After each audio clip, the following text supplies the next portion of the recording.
G'day, citizens. Welcome to the Inforunners. I'm Execute, joined this week by old man hosting himself. Algared, how you doing, buddy?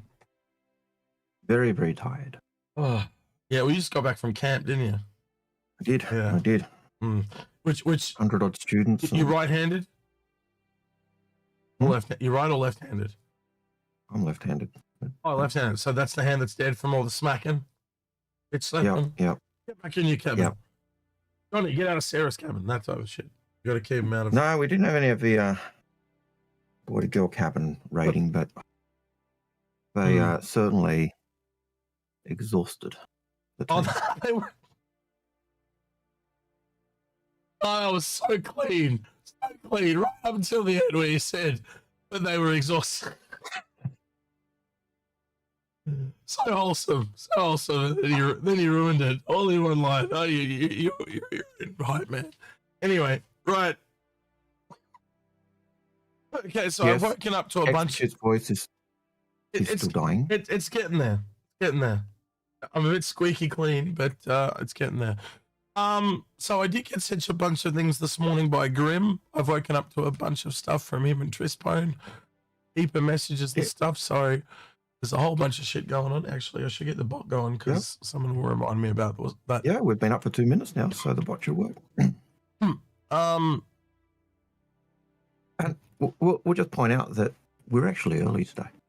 Yeah, we were early. Yeah, we did. We started early just so we could say Pitbull Pete was late. That's right. Yeah. And that's even on top of, Grim sending stuff through just before we were going live. Oh no, he sent that while I was asleep. You sent it just before we went live. To his benefit, sent that stuff at midnight our time. He's still sending things. All right. Oh, wow. He's sending it just before the stream. Yeah. Oh my god. Well, he just sent me this very revealing picture of the Hammerhead. I do believe this is actually a Hammerhead with the docking extended. But it's very eager to meet us, apparently. It's like one of those dogs that are sitting there and very happy. I remember when I was a kid, my friend's little corgi did that a lot. It reminds me of him. I think that since Grim's continually sending stuff, he needs to be in that channel. You know where to go, Grim. Come on. Oh, apparently it's a laser, they're saying in chat. Socially Confused is saying it's a laser. I thought it was just a docking port, but if it is a laser, okay, fair enough. If it's a laser, great, but it'd be nice to see beam weapons. But surely I'm an idiot. There's no hole in the middle of the Hammerhead. So yeah, that makes a lot of sense all of a sudden.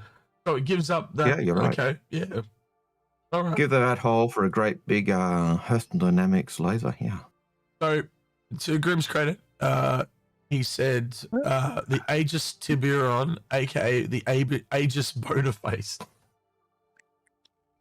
To be fair, it's fake. So where'd you find this? It's a kit bash. Where'd you find this? Oh, you kit bashed this, did you? I kit bashed this. Oh, okay. Because I'll just say this real quick, and I'll let you guys go.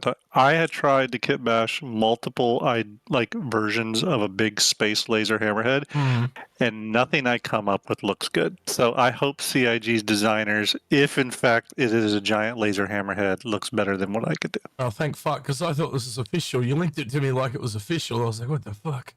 What the fuck is this crap? Sorry. No message or anything. So this is just a Grim trolling us. Yes, Grim trolling. A little bit. Yeah, a little bit of a troll. Nothing else I sent you that was a troll. Have you seen the preview yet? That was in the email preview yet, Grim? While you're here? I just saw it like 2 seconds ago. Yeah, someone just sent it to me. So I'm going to open that and you can talk to us about that way here. So apparently this is the Starlight that we heard of in the code. The Miss Starlight starter. I'm noticing a theme with all the startership previews this year. Yeah. Yeah. So the next ship coming is the Starlight, because if they're showing a preview, that's the next one. Yeah, I don't know what you guys think, but I'm really starting to wonder if we may not see a glow up on the freelancers sooner rather than later. with as much MISC work that is going on. You know, and there's still a few outstanding MISC ships, with the Expanse being probably the most accessible for them to do, and then obviously the Odyssey on the large side. But Well, I'm thinking, you know, there's quite a few MISC ships that could use a glow up, is what I'm saying.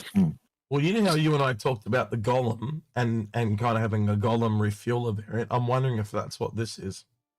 Some kind of refueler refining starter, because it's clearly the missing link between where we're at and base building. I think, if I'm not mistaken, and chat might know this better than me, I think the text on the quote on the sneak peek image was "filler up." Ooh. Well, Yeah, yep, I'm confirming that now. Filler up. Yeah, I didn't see that. So yeah, okay, good. Yeah. Good. Yeah. I think all we can say though is, I think all we can say is, looks like a misship. There's not a lot going on in the cabin, is there? You know, there's no fuzzy dice. I think we can just make out an MFD up the top above the seat. Is that that's about it? And you can see that it looks like a door panel at the back, and that, which means it's also got an interior. That's nice. I think we can kind of confirm that. But I'll say the MISC interiors, pretty much since they started doing the Star Lancers, I love them, and I'm not the biggest fan of MISC ships, but the interiors are real nice. They are getting better. Yeah. What are you guys thinking size wise? I'm thinking, you know, hull A ish. Oh, what? Okay, I really want to go look at the hull A now, because I'm wondering, what if it's a variant of the hull A? Based off the hull B. Well, based off the show floor map I sent you just a few minutes ago, it's a really small area that they've got this thing stashed in. Yep. So it has to be small. I'm thinking hull A, or something like that. It's up in the top left corner. You can kind of see the space for the Asgard, and then the Starlight is in like the back corner. just the top corner. Oh, that's a Grey Cat STV, a Pisces, and a Pulse. Wait, it's small. Does that mean it's a vehicle? All vehicles, every single one except the Asgard is a vehicle. Well, C8R is a ship, but yeah. But they're okay, fair enough. I think the new Drake. I think the new Drake thing is a vehicle, but we'll talk about the Starlight first. But the Asgard's not a vehicle. Pitbull is the Drake Pitbull. Yeah. That does sound like a vehicle.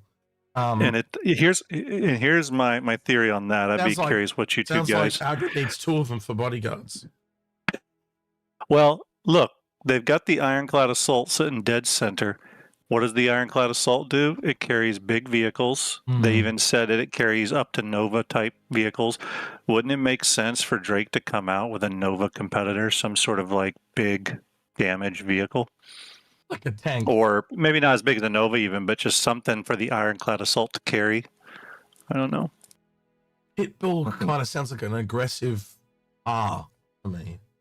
I don't know. Like I think Mad Max when I think Drake and a car, but yeah. But still small, if you see where it's sitting, still small. And I do think it's odd that if this is accurate, now this came from the usual kind of leaked channels, but if this is accurate, I do think it's odd that the Mule is front and center and the Pitbull's off to the side. But I don't think this is everything either, because if you look at the halls, it doesn't cover every ship.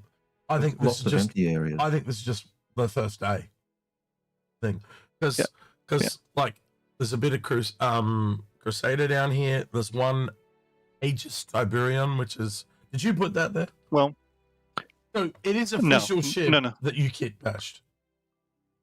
Yeah, I just kit bashed it, but the Aegis Tiburon is a real thing. Now, here's what's interesting. Here's what's interesting about that hull that the Tiburon, Inferno, Mark II, and Eclipse is in. That hull is called New Standards, is the name of that hull, which makes sense for the Mark II and the Tiburon, but really odd for the Eclipse and the Inferno.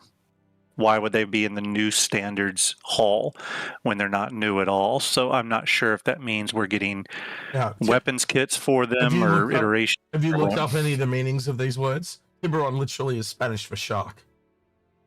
Yeah. That tells you everything you need to know. I hate waking up just shit by Grim. Remind me if we ever get shit from Grim again, to ignore it until I've had time to digest this Algared, because he's a troll. Next time I'll pepper it with more troll imagery too. Yeah. I only had the one this time. Yeah, that was enough. But okay, the Pitbull Algared. Where's your brain go there, man? Churchill. That's kind of where I went to, believe it or not. Please explain. Well, Winston Churchill, World War II, always known as Pitbull, always in the political caricatures, always drawn as a Pitbull. Yeah. Right? An aggressive. Actually, no, he was always drawn as a bulldog. Sorry. When you call them that, it means an aggressive, tenacious, or stubborn. Well, as you can see in the background, I've literally pulled it up. Aggressive, tenacious, or stubborn person, which is what he was known for. Sorry, Algared, go ahead. My mind actually went to the bulldog, which is what he was known as, and I was mixing up the two breeds, right? But it made me also then think of the World War II English tank, the Churchill, which was kind of tying in with that Nova tank idea. So, I didn't even know that. That's where my mind went. Actually, you want to know where I'm at? I'm at like somewhere between a Storm and a Nova tank, but some kind of vehicle like that. That's where I'm at. Kind of like a makeshift Drake tank, like an actual medium tank. Kind of where I'm at. Yeah. That's kind of where I'm at. Like an actual light tank, not like the Storm that's a piece of bullshit. This one, which here, it makes sense for the assault. I mean, it would be the perfect little marriage vehicle. I could even see them having an assault pack that comes with 2 of those or something like that. The Ironclad Assault, and then you get 2 of these Pitbulls or something like that. So this super high res image is clearly the schedule. Yeah, it's the best it's in right now, fortunately. But I am this is the best exciting news of the whole thing. Do you want to know why, Algared? Why? Because I get breaks, thank fuck. Oh. Good sleep. This is all I wait for. Am I going to be sleeping or am I going to be fucked? And this has told me I'm going to be sleeping. Ah, good. Right. Anyway. So, Churchill tank, 1941 British heavy infantry tank. So not medium if it was in terms of size, but a heavy tank would fit with the old. In a sense, could kind of fit with a Drake. They give up, they just slap chunks of armor on it. Give it a gun. What about an armored car? Like doing it Drake style, they try to make it like a tank, but it's actually just a heavy car. Is that the type of thing? I don't know. This is where my brain goes, because Drake kind of cut corners a little bit, or can do. If it's been built by the UK team, if it is kind of taking leverage from the Churchill tank, then I'd probably say no, because the Churchill tank was one of the heaviest Allied tanks in the war, so it was kind of tough and chunky and stuff. So, yeah. The more I think of it, the more I think no, but that was where my mind went. So when I look at this sale, stuff on Drake Day, stuff on Misk Day, stuff on Aegis Day, stuff on Anvil Day, that's kind of where I'm at. I don't know if you guys see anything different. That's kind of where I'm at. Yeah. And I wonder if on Anvil Day we also get the Auxilia as well as the battle cruiser. I don't know, but there's audio lines there for the battle cruiser. I mean, on Kruger Day, it's possible we could see the Stingray, but we haven't seen any evidence of it. There was a line of code. One thing I will say is on that. Sorry, go ahead. Hang on. The line of code we found for the Starlight was like a month ago. I'm thinking that means the Stingray is on its own down the road, like after Alien Week. Speaking of Alien Week, well, you say what you were going to say. I was going to say on that show floor map, and I don't know why whoever built this on the Leaks channel did this. I don't know why, but on the area of the map where they have the Kruger ships, they have question marks by them. I'm not sure if they seemed uncertain about that or why, but it was the only ships they did that. That's in the top right. On the Kruger L21, the 22, there's question marks on them, and I didn't understand the context behind there. Maybe if those were going to be switched out with something or what, but yeah. Well, again, if they're 2 variants of the Stingray and whatever, a new Origin ship or whatever, it sounds like they've guesstimated a lot of stuff based on metrics, knowing how they've done this stuff in the past. They do a lot of They do a lot of guessing, or they do. They do. Yeah, they do. Take this with a grain of salt, by the way, everyone. And I can tell you that right now. And one of the reasons I had trouble when I was working there was certain people would guess on their own and get things completely wrong and then get caught out. And we told them time and time again. Same thing when we do speculation. Never do it alone, because your brain will tell you things are correct and they're completely wrong. Even if it's just me and Algared speculating, having one other person there to call you on your bullshit will dramatically cut down the amount of bullshit. And it does get harder the more you know the person, because you just start to, unfortunately, similarly think alike. Yeah, which is what happens with me and Algared a lot these days. Do you guys think it's weird that the ironclad base is not on display and only the assault is on display for such a new prominent ship? Probably because it's the military one. Yeah, makes sense. And that's why it's not. That's why you don't have the base on display. You've got the military version on display. Because the other thing is, they might have normal Drake ships in a hangar or something somewhere else. Yeah, true. You know, there's something else here, Algared. I did say, and I think I might have even said it to you as well, Grim. You set this line of code, so I'll let you. I don't want to say I called it or anything, but I did suspect this. Something like this was happening. Due to the size of the Raelian, just didn't make sense to not build something above before you got to the Raelian. So I'm almost expecting a medium ship there now, Algared. Yeah, that sounds, just seems logical. Yeah. Oh, it's logical, not. It's not. I'm not going to take any credit for it. It just it made logical sense. Man, for those wondering where that information came from, it's on the bottom ticker of the Twitter video that CIG released today. It's the little news ticker. Joining dots. What do you care to speculate at all what you think that could be? Because my brain just goes to refueling and refining again. To be honest, like refueling. People have been calling for an alien type of industry ship, and refueling refining is in that transport, or especially the refueling is in that transport vein, and we know the Zion do a lot of that transport, so it's in their wheelhouse. It could even be, I just think of the industry areas we've got at the moment. We've got mining, we've got salvage, we've got refueling coming, and refining coming as ships. So pick one of those four. Oh, that's a good idea. Someone just said in chat, we didn't think about that. SC Majesta PL said, or a Raelian variant. That is true. That is true. But I do think, like, there's been a pattern emerging, right? And Grim and Algared, you can talk this as well. Over the last couple of years, we've seen them across the entire length of this game. They make the big ship and work their way down. They make the ship in the middle and they go up and down. But now, realistically, what we see more than anything is they make the small ship and they work their way up, because that allows them to kind of essentially make the exterior, work out that.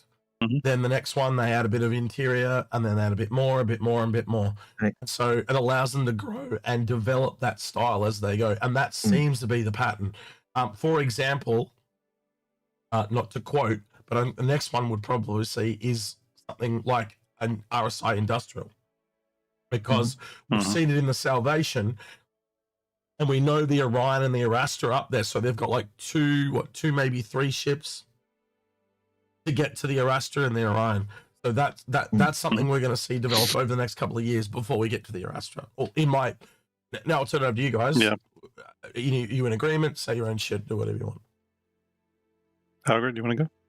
Oh, if I recall correctly, and I think chat is also pointing this out, is that Gatac were the Xi'an company that is industry.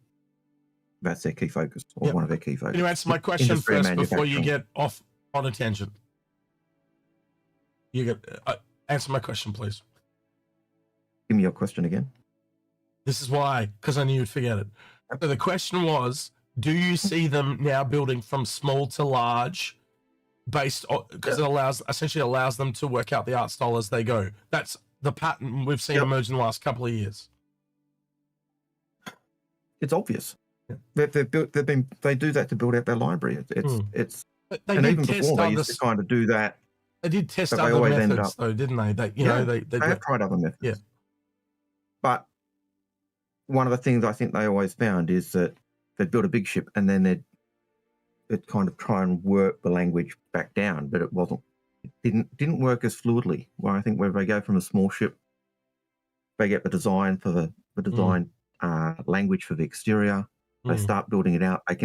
They're constantly then adding to the library, not trying to jury rig what they've got to fit the small ship. So to me that's just bloody obvious. Same question for you, Grim, but I'll also add kind of like they kind of had to learn how not to make spaceships, didn't they? To know how to make spaceships. Yeah, I mean, I would say that the building from smallest to biggest is a benefit to all the backers or all the people buying ships because it allows the mistakes to be made on the cheaper, smaller ships. And that way, when you're buying your $500,000, $800,000 big ship, they've worked out a lot of those problems. So, for example, with Drake, I'm glad the way they've done it with Drake because it means that, the $2,000 Kraken is going to be sort of the apex of their Drake design journey. You know what I mean? I think going back in time, for example, with RSI, it would have been smarter for them to take some smaller ships before tackling the Polaris. Now they did it, and I think the Polaris came out really great. But you can see how after the Polaris had even evolved even more, going into the Perseus, and I think we'll see that with the Galaxy as well. But again, I think it's a net benefit for us that they're taking this approach. And in fairness to Sir G, with RSI, they had a whole pile of RSI smaller ships, but the design language had completely changed. It was now the Dorito rather than the Phallus. Do you want to go back to your tangent now about Gatac? So yes, you're right. Gatac is the industrial version of the Xi'an. So that does narrow the field on what these ships can be. It narrows the field down. So you look at, and that's why I was saying it would something like refining or a fuel transporter would maybe not. Yeah, but I don't know how far they want to stretch that, but they potentially fit. Yes. But I also I've heard people saying, a lot of the industry miners saying, I'd love to see a Xi'an miner. I've heard salvagers saying, I'd love to see a Xi'an salvager. So there is that desire to see the alien stuff doing those industry-minded things. Now, I would have thought, my mind would have said, well, we just leave those lines of shipbuilding or types of ships for when you do an expansion into doing the Xi'an as a playable race, and you're doing that module. You then flesh out the lines of ships. But we also know the Xi'an have been making ships for the human market. So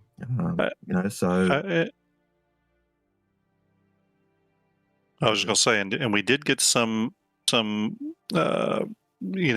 imagery come out showing a really interesting Xi'an armor set that even has a little bit of that holographic helmet stuff with the Xi'an going on. And I have to wonder if it's tied to the release of those ships. But it'll be kind of interesting to see that Xi'an stuff get built out, obviously across ships, but again, in the future, like even vehicles and armor sets and stuff, see the culture come to life through things even beyond ship design. Vandal 11 in YouTube says Gatac generalist would sell like crazy. My only concern there is it might not fit under the Gatac banner. I do like the idea, but I just don't think it'll quite fit under Gatac industrialist type of thing. Well, I don't know how you guys manufacturing. Yeah.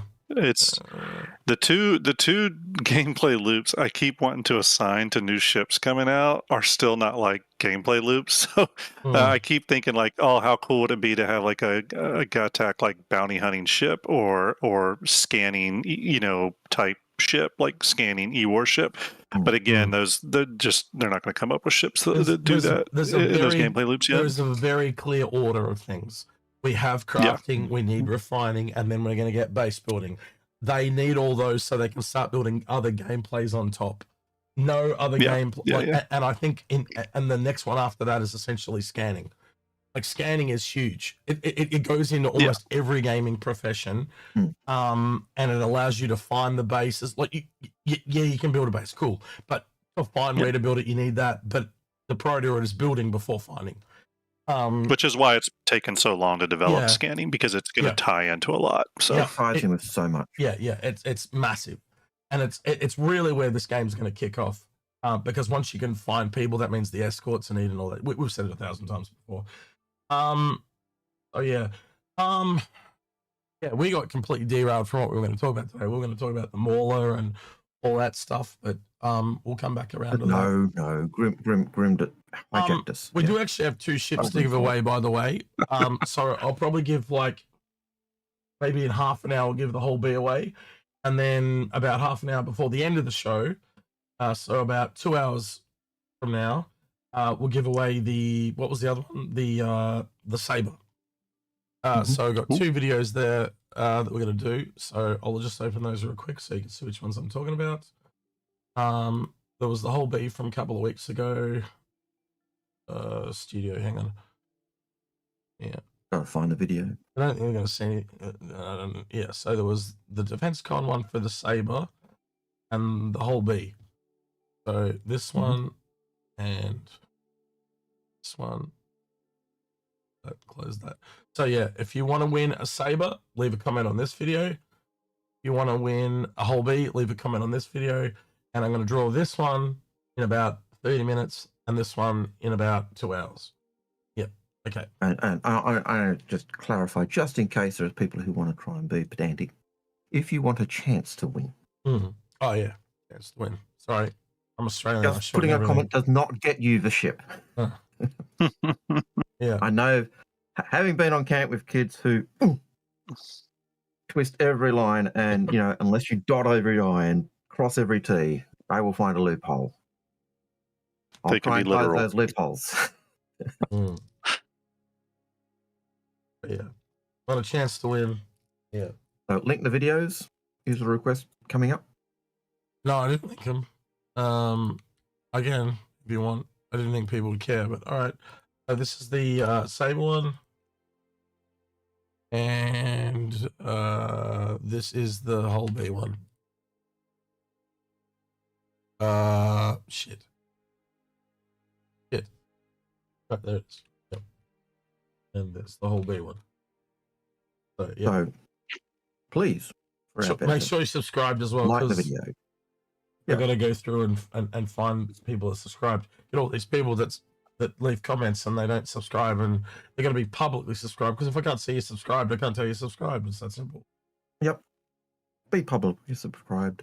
Yep. Like the video just for us. That's not a requirement, but it makes us feel good. Yeah. Gives us a warm fuzzy. We like warm fuzzies occasionally. I am happy to see that there is a Drake vehicle coming. I was hoping it wasn't just going to be the command module. I was really worried about that. Well, we obviously did the video on the weekend, Algared. That went quite well, actually, for our videos of late. But yeah, it looks like we're already wrong. Now, some people have been saying that the Pitbull is the command module, but I don't think that's the case personally. Oh, what if? Oh man, that'd be kind of cool if it was in some way, but I just can't see it. I just can't. It sounds a lot. Well, again, you look at that map, and I know they're only guessing, but it's all surrounded by vehicles. You know, and it's yeah. You know, look, I'll go back to the image here. They're all... And the command module's a little bigger than people think. It's a you know, it's got some size to it. Either bullshit. Yeah. Yeah. Parker, if you have an old comment or a comment already on those videos and you are publicly subscribed, yeah, you're fine. You are already in the draw. Yeah, you're already in. That was just for the benefit of those people who were slackers and hadn't yet left a comment. You got to be so basically not even seen the video. Oh, so people, I'm getting questions about publicly subscribed. I'll try and show an example. Okay, I'm not going to be able to show it here. So let's say we go into comments. So let's go in here and we'll go into comments. Right, this is what it looks like for us, right? If I scroll down here,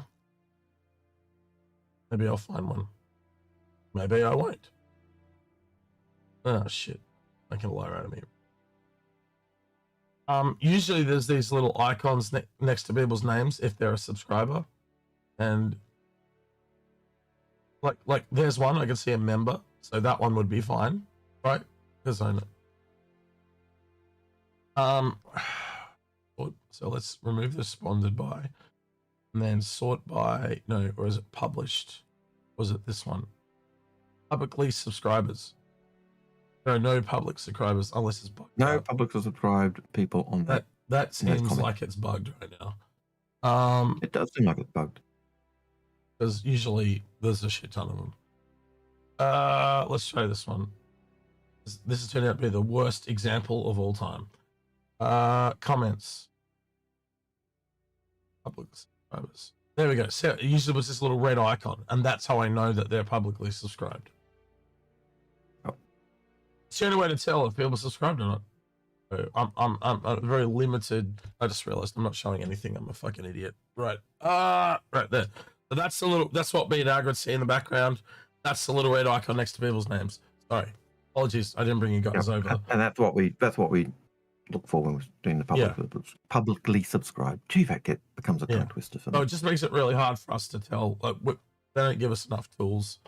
I wish I know Piggles is trying to incorporate that into the new bot, a giveaway system, but it is rather hard. Yeah. You know, I know a lot of the other people, like the streamers, they have Tom's bot, which is really good. A lot of them use Tom's bot. And Tom's a great guy and he supports that bot really well. But it doesn't work for algorithmized purposes because we are not a time-based people. We just do our show and then we're done. We don't do this for monetary gain. I don't know how else to put it. You know, people that just stream all the time. What's that guy? Grim Heat? No, he doesn't stream all the time. He just streams when he can. But you get my point, right? There's a lot he streams a lot more than we do.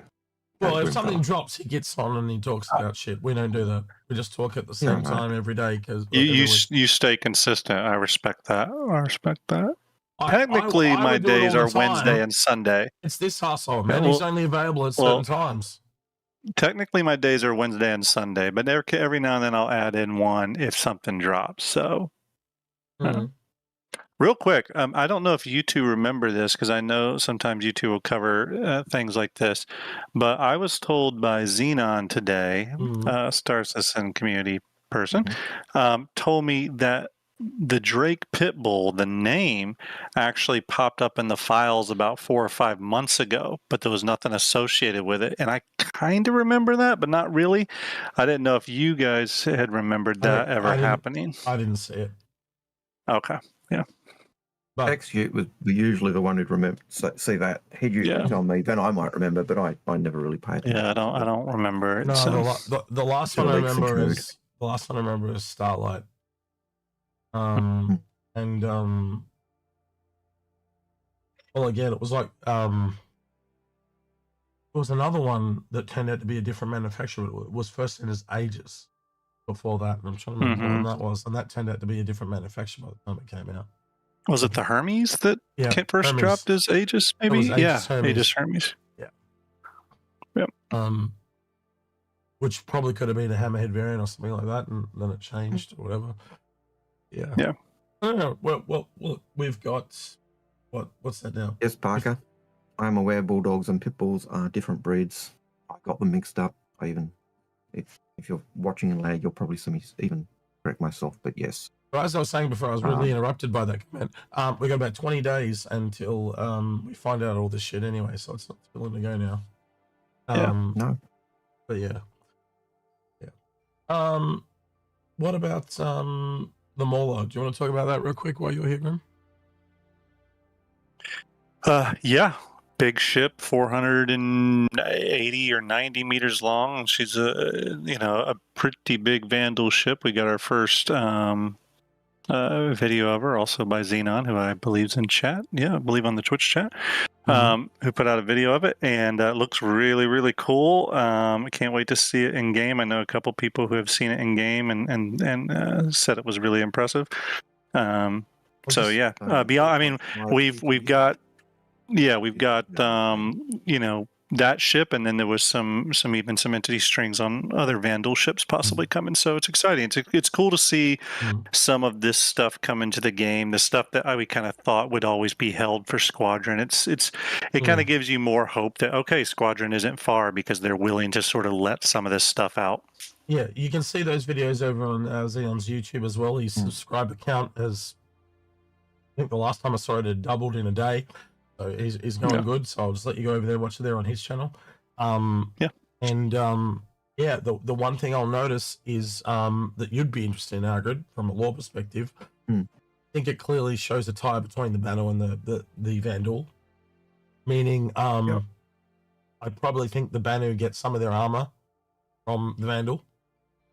They have a very similar, intricate look to the hulls of their ships, and it's probably where the Banu get their shit from. You get a sense that the Banu, like, they seem to be ships that have grown, and you've got that skeletal feel on the inside. You know, the Defender and the original pictures we saw of the Merchantman. And Vandal ships seem to give you that sense of the skeletal feel on the outside. So yeah, I can see that. And just looking at this, the wings on the side, to me, on the more look very Defenderish, even a significantly larger ship. What I was actually trying to apply, which I think is the case, is the Banu just basically take the best tech of everyone. So they've got like the engines of the Cyan, they've got the hull or ship exterior of the Vandal, and they've even got human stuff as well. So they're the amalgamators of all the tech, and I put them all into one ship. But yeah, it was just really interesting because the first thing, this is so Banu was like it didn't feel. It's not what I thought it was going to be, type of thing. Because like we'd previously seen the Driller, right? And the Driller was very skeletal. I think Graham's getting Wi-Fi aggro. But yeah, this is not that same skeletal structure as the Driller. It's completely different. No, it has a very much Defenderish feel. The other thing to take note with the Banu and the Vandal is that in lore there are. It is known there are Banu merchants, but I think in lore there was even one Banu outpost that actually traded with the Vandal. So they're actually known to trade with the Vandal, but it's you know, they might come across as nice and likable to us. Maybe they they just morph into whatever they need to make people. Yeah. But yeah. I do hope maybe there's a mission in Squadron or something that allows us to like board one and see the inside of some of these large Vandal ships. I think that would be really, really cool. I think they're definitely taking a similar approach with a lot of the bigger ships where they build the exterior for gameplay reasons or to sales reasons, and then they work out the interior. You know, again, we're seeing it with the Kraken. They're clearly going to show the Kraken off this year. But as they've alluded to, it's not coming until next year. So I wouldn't be surprised if they don't do the same thing, because again, they can now use this as an asset in game and take the next year to fill it out. And then you know, it gives them a hype window type of thing. Yeah, it also increases the amount of dynamic campaigns they can do. Like, this is 590 meters. This is basically a javelin in size. Well, literally, if you see Xeon's video, he literally has it up against a javelin and Idris, and it literally, it's basically a javelin. Yeah. Right. So in Xeno Threat, we get the javelin as a ship we fight. Now we can do a Vandal incursion and have the javelins to fight. So fully makes sense of a way you progress your game and your interactive and your dynamic events. So yeah, something awesome to look forward to. And you can expect, if you're thinking of that size, you can expect it to be similar in firepower to a javelin, if not more. Yeah, absolutely. Yeah, and you know we saw some naming entities within the files too, alluding to the Hunter. which is a 419 meter long Vandal ship, shorter than the Javelin, but not by much. And it's listed as a corvette. And man, does it look like it fires torpedoes. So, we could see, as again getting closer to Squadron, we could see more and more of these Vandal entities come into the PU, which would be exciting. So I've just read a comment in Twitch chat by a gentleman of the name of Iceworm555, and I want to just speculate on this because I think it's worth doing, and we can do it with chat as well. But I think I want to tweak it a little bit because he started the thought train in my head, and I'm at a place now I want to talk about. Where he said, could the Pitbull be a heavy snub ship? My brain went somewhere else after I read that, but I went, what if it's a medium fighter by Drake? They don't have one.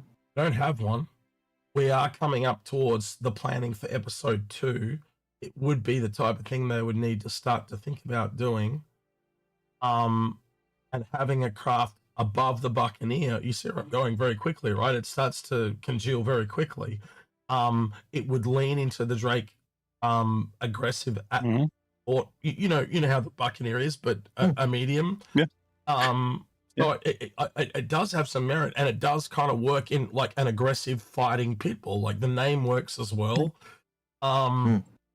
It also would be nice to have a medium. I don't think the Pitbull is this, but just in terms of medium Drake ships, it'd be nice to have another medium ship option to put on top of the Kraken on its medium pads. When I looked at the Drake lineup, there's definitely some holes there in the medium and large fighter categories for sure.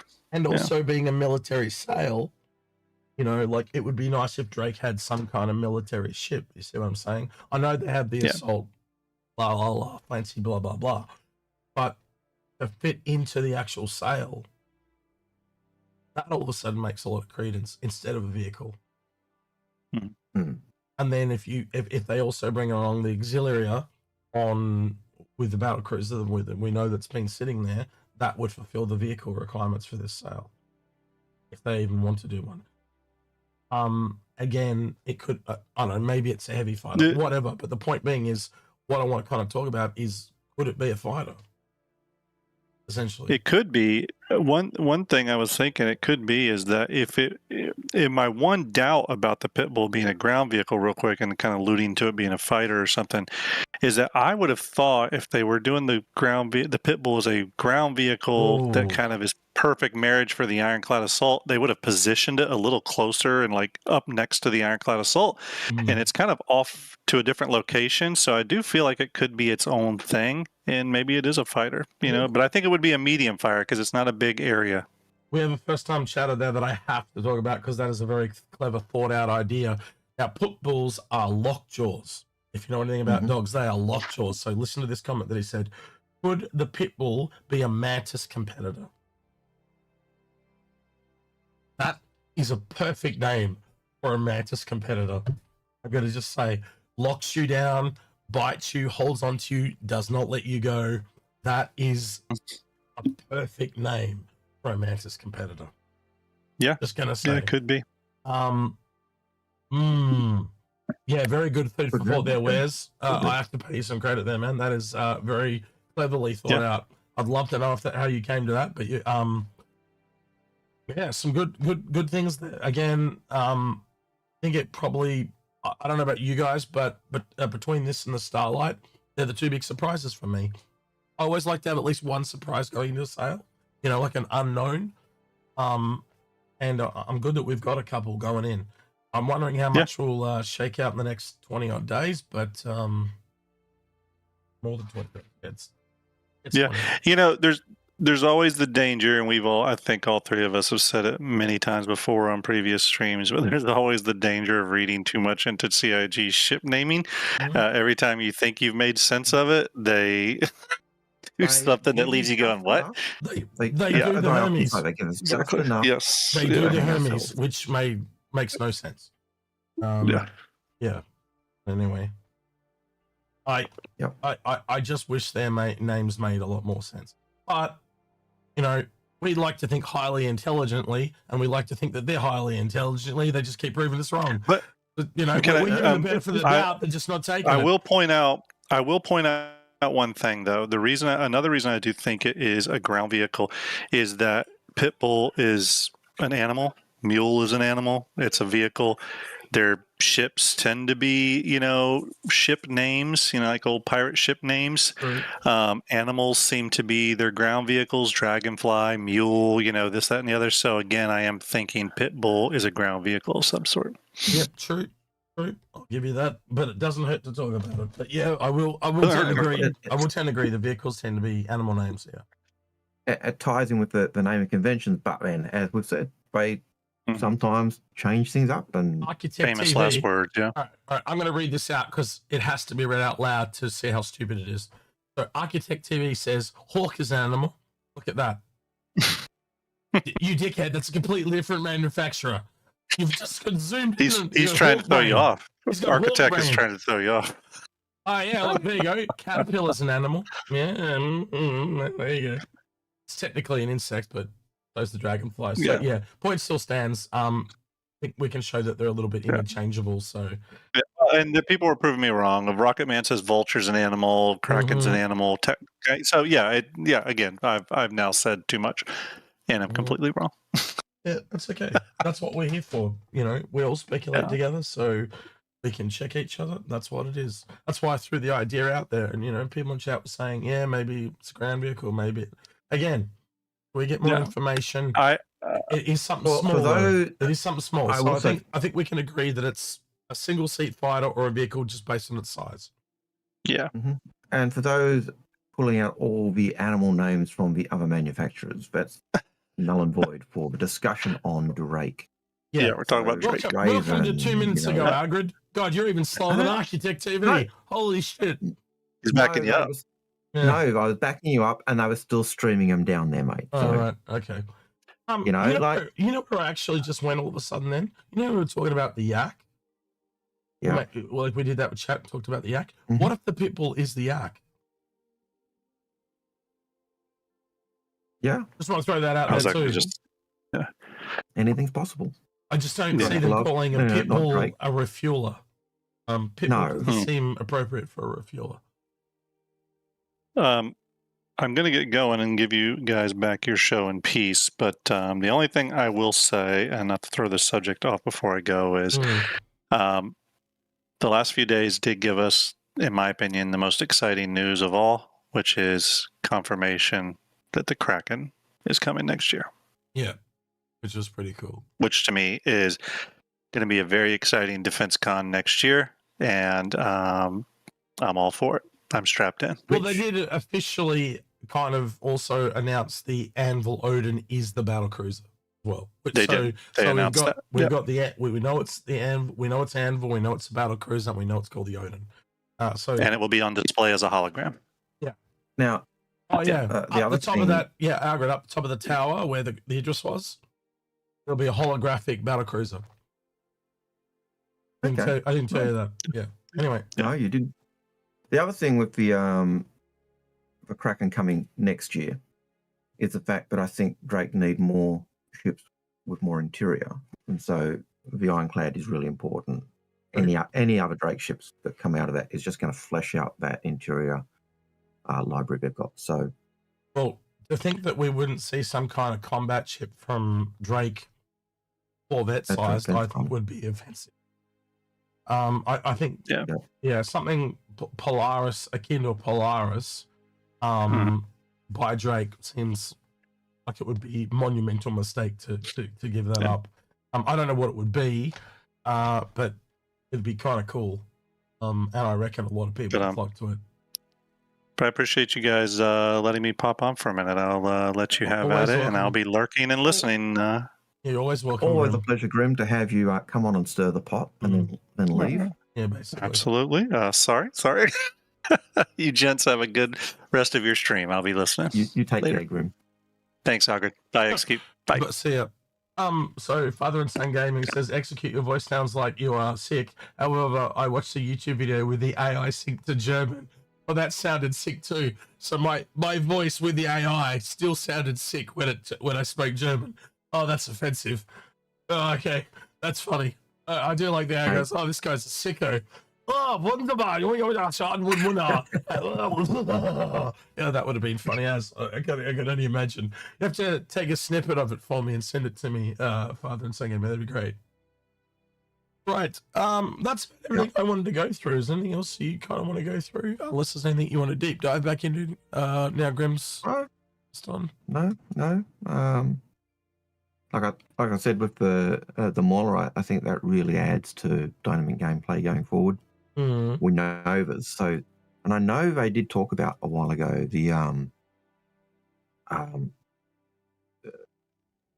certain points where we'd get Vandal incursions in as part of the gameplay, and I think it was with the I think they talked about it with the Cracker things where you'd go to a certain point and then you'd start to get the Vandal turning up, and they just get tougher and tougher and tougher. It's a way, almost like Vandal Swarm.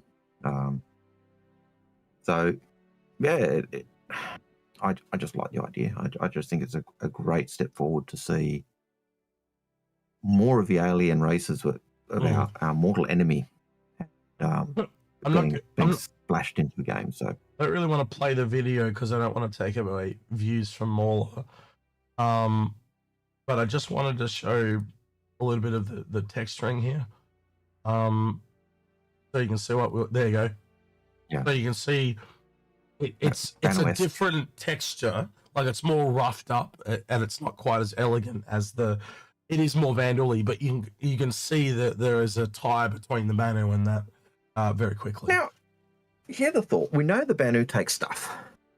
I know there's been talk about even the Vandal not being the originators of their stuff, whether they've taken it from other worlds or they're building it. Is there a cross-pollination for both Banu and Vandal?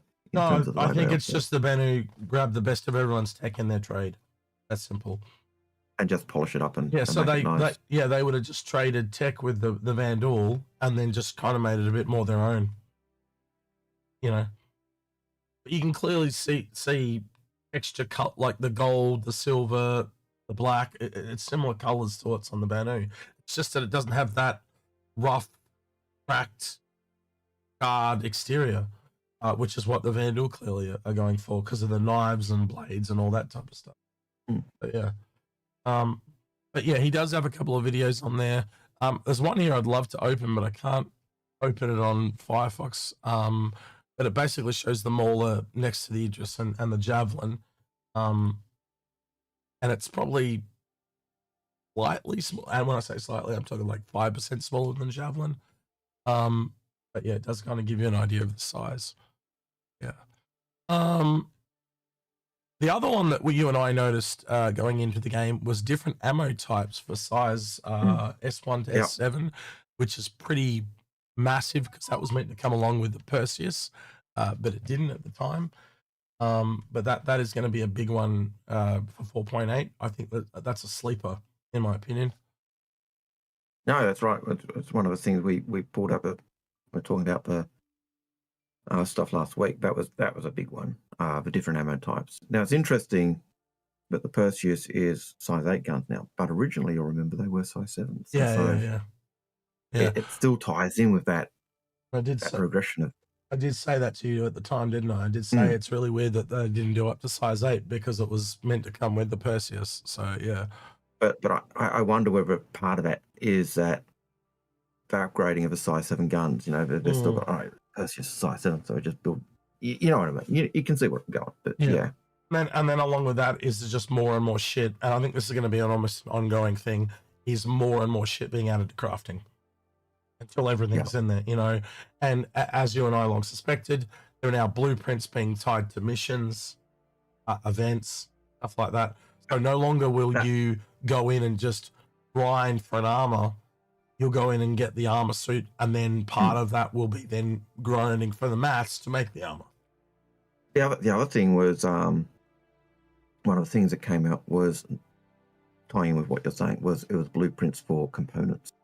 Yes, something was there. That was a big one. Yeah, that was a big one too. Wasn't just ships or because now you can start building your own components or find that, you know, if you're a big fan of the X1 pump drive, you find the blueprint, and you can make as many as you want.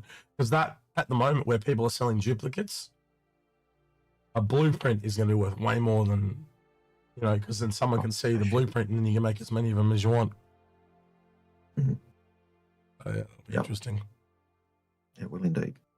I think that's just about everything. All right, do you want to start doing some questions, Algared? Now, Hudson Hawk, just before we do that, says, interesting if we could be able to go inside a Mauler. Now, CIG for ages have said that Vandal ships self-destruct if they're in danger of being boarded. There's only one Vandal ship, one capital Vandal ship that's ever been captured.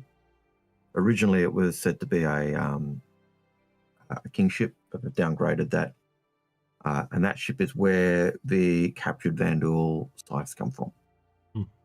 So, and that happened because they had a major containment breach, and it basically incapacitated the crew. So when the Marines boarded it, they weren't contested, and the Vandal didn't get a chance to hit the self-destruct. But Vandal ships are renowned for self-destruct. You know, they don't let themselves get captured. They self-destruct. So chances of being able to go inside one at present is still minimal because CIG haven't changed what we've said. And yet, when you think about it, it actually makes it easier to build the game because you don't have to build the interior, and that makes you able to get the stuff out quicker. So, yeah. All right, questions. I was going to do this giveaway, but I'm probably have to. Scroll, okay, go for the giveaway. Scroll down to find all the comments. I'm gonna have to silence my phone. Someone's meshing the shit out of me. You are going to need to silence that. Someone is impatient. Yep. Well, that pretty much tells you their gender, then, doesn't it? Anyway. Right. Muted. Right. Okay. Let's see if I can find any public subscribers now. Nope. I still can't find any.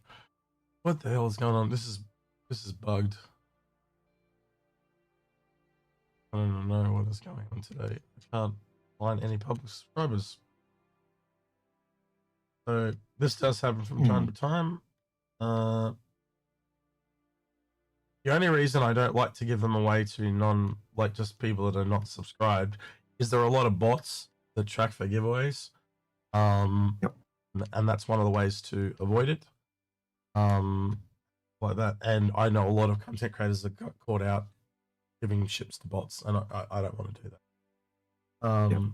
So we'll hold off that one until we can. Well, I can do the whole B one instead, but I did tell people I did. No, we can do the whole B one. But I did tell people I was going to do it the other way around. So. Yep. Look, if we can't get the visually subscribed for the Saber version one, or whichever one, if we can't get it at the time to show publicly subscribed, we just hold it off. Simple. Now, Zion was saying also in response to the comments about more being able to go inside it. It doesn't have an interior, so they haven't crafted the interior for the Mauler yet. It's just the exterior. So that just again leads into what we've said or what CIG has previously said. So yeah. Oh, that's interesting. There's about a filter here for keyword, so we could actually get people to leave a keyword in their comment.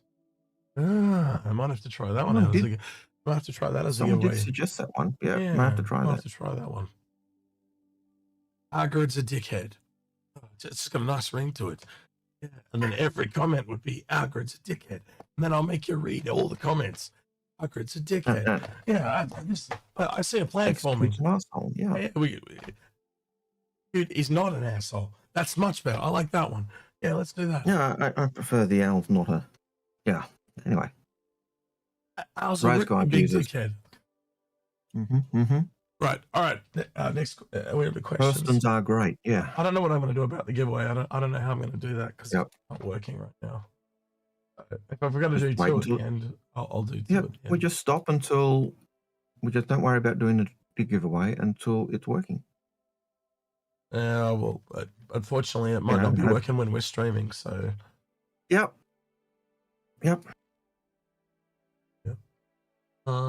We just try and sort it out. We just play it by ear. I find that really weird that there's not a single subscriber that That's has right. enough to Person comment. family values. That's right. Persons have family values. Do good or get booted. Yep. So, Eric, first question. Yeah. Go for it. Ditch that one. And ditch that one. Should have ditched those already. Okay. Veneria says, does the 315p have any future in the verse they are building towards 1.0? You answer it. 315p. Yeah, I think it does. Like, it's still listed as an Explorer. It's got the massive. It's still got the tractor beam on the front, which gives you ability to move stuff around. It has fairly large cargo from memory. It's a single ship. It is basically a starter ship, or an advanced starter, as we'd call it these days. So it's just, if you're into Origin, it's your first step into going exploring. And Robert Case 2252, thank you for becoming a basic member on YouTube. Awesome. Most appreciated. So yeah, I think we'd often say, you know, fighters in the long term, the development of the game, they're probably not going to have much of a future in terms of as your progression goes. We've often said buy big, earn down. If you're looking at a ship to own, and I think the 315p still fits into that category. Paul, I do believe, still loves the 315p as an explorer and as a utility ship in terms of its tractor beam. I don't think those things will change. But yeah. Anything to add? And we're waiting on exploratory elements like scanning and stuff like that. You know, every single Explorer is in that boat. Is in that boat. It's not a unique thing to the 315p. And the other Origin ships will be in the same boat, not just the explorers. Yeah. All right, I'm going to do this one a little differently because I'm having issues. So we're just going to do it as a random comment picker. If it's a bot, well, we'll find out. I will find out. Talk to the person. I have ways of deducing this shit. So let's have a look. I don't just give it away, by the way. I actually go check up. So,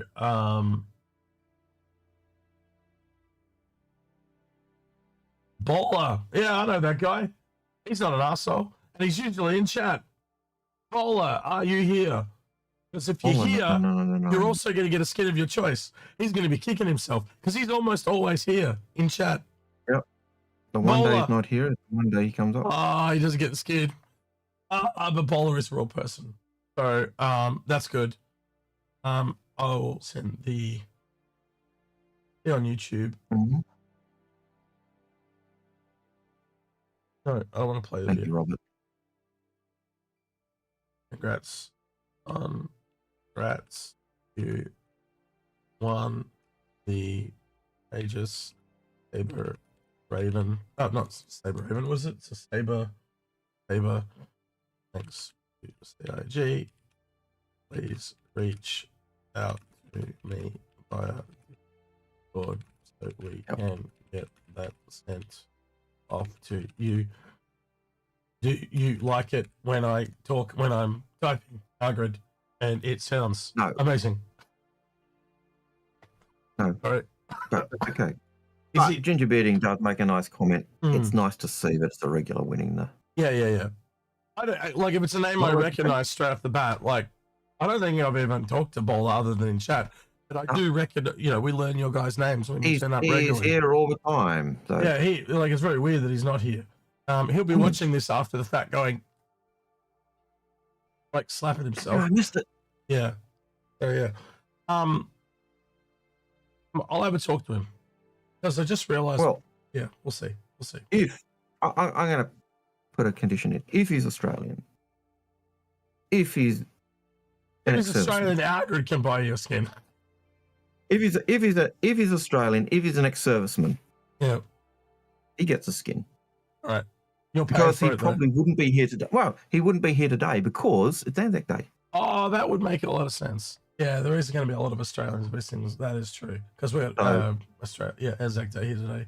And that kicks off in like 2 hours. So everyone will be getting ready with their medals and shit. Yeah.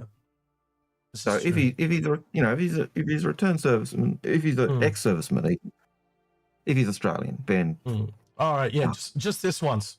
Just this once. Just this one. Yeah. Or a Kiwi. Yeah. Oh yeah, or a Kiwi. Citizen Cheeseman says, "Oh, or a Kiwi." It's answer. Yeah, that's right. If you're a Kiwi or an Australian, you get a pass. We'll let it slide. That's pretty fair.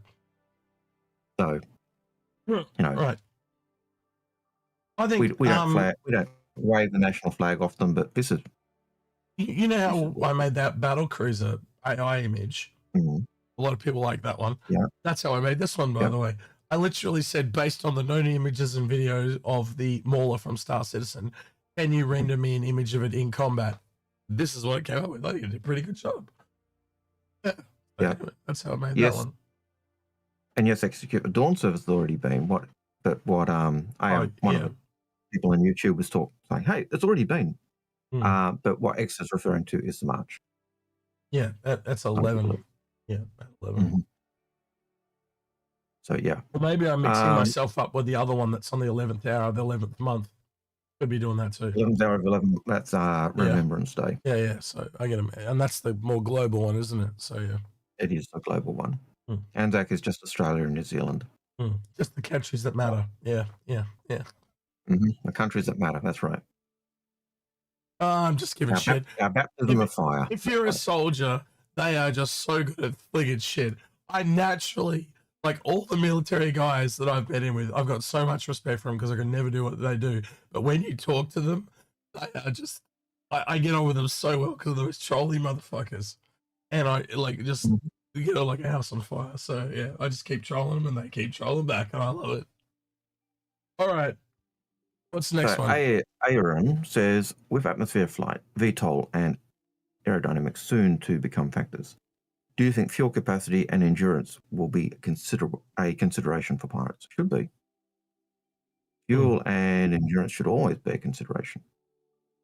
Yeah, I think there's going to be a lot of moving parts. What was that? Now that's the comment in YouTube, which totally threw me. Anzac Day is a thing here in Canada.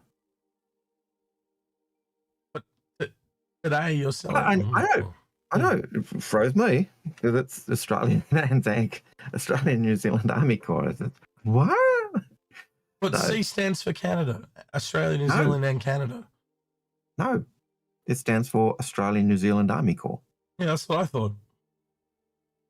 I do know they do Anzac Day in other places around the world, like they have a dawn service in Gallipoli, for example, where the war happened and stuff like that, and in different places like that. I didn't know they did it in Canada, but I guess there must be expats living in Canada. Yeah, there's probably the expats, but certainly not in Canada. Thank you for the $5 Happy Australia Day from Canada. What's that? That's what, at least, they're I think Canadian dollars. It's probably $5 Australian you just gave us. It's about similar. It's probably $10 Australian. Our currency sucks at the moment. Yeah. Oh, right. Okay. Who knows? Who cares? You might be able to buy a cup of gasoline with. Yeah. Based on the price of petrol at the moment, yeah. I watched this video yesterday, and it was taking the piss out of Albo.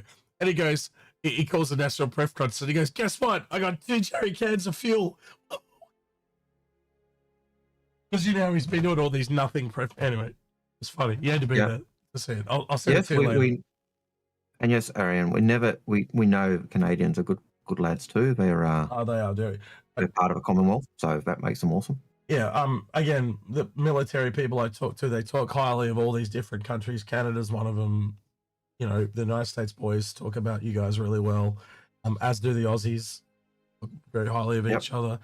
So yeah, I've got a lot of respect for you guys because it's just the shit you've been through. And it's interesting because for Australia and New Zealand, the Gallipoli landings were almost a nation forming, not nation forming, but nation identity, solidified that. But it didn't seem to be the same for the English or Canadians. They seem to have, it was battle. Yeah, it didn't go too well.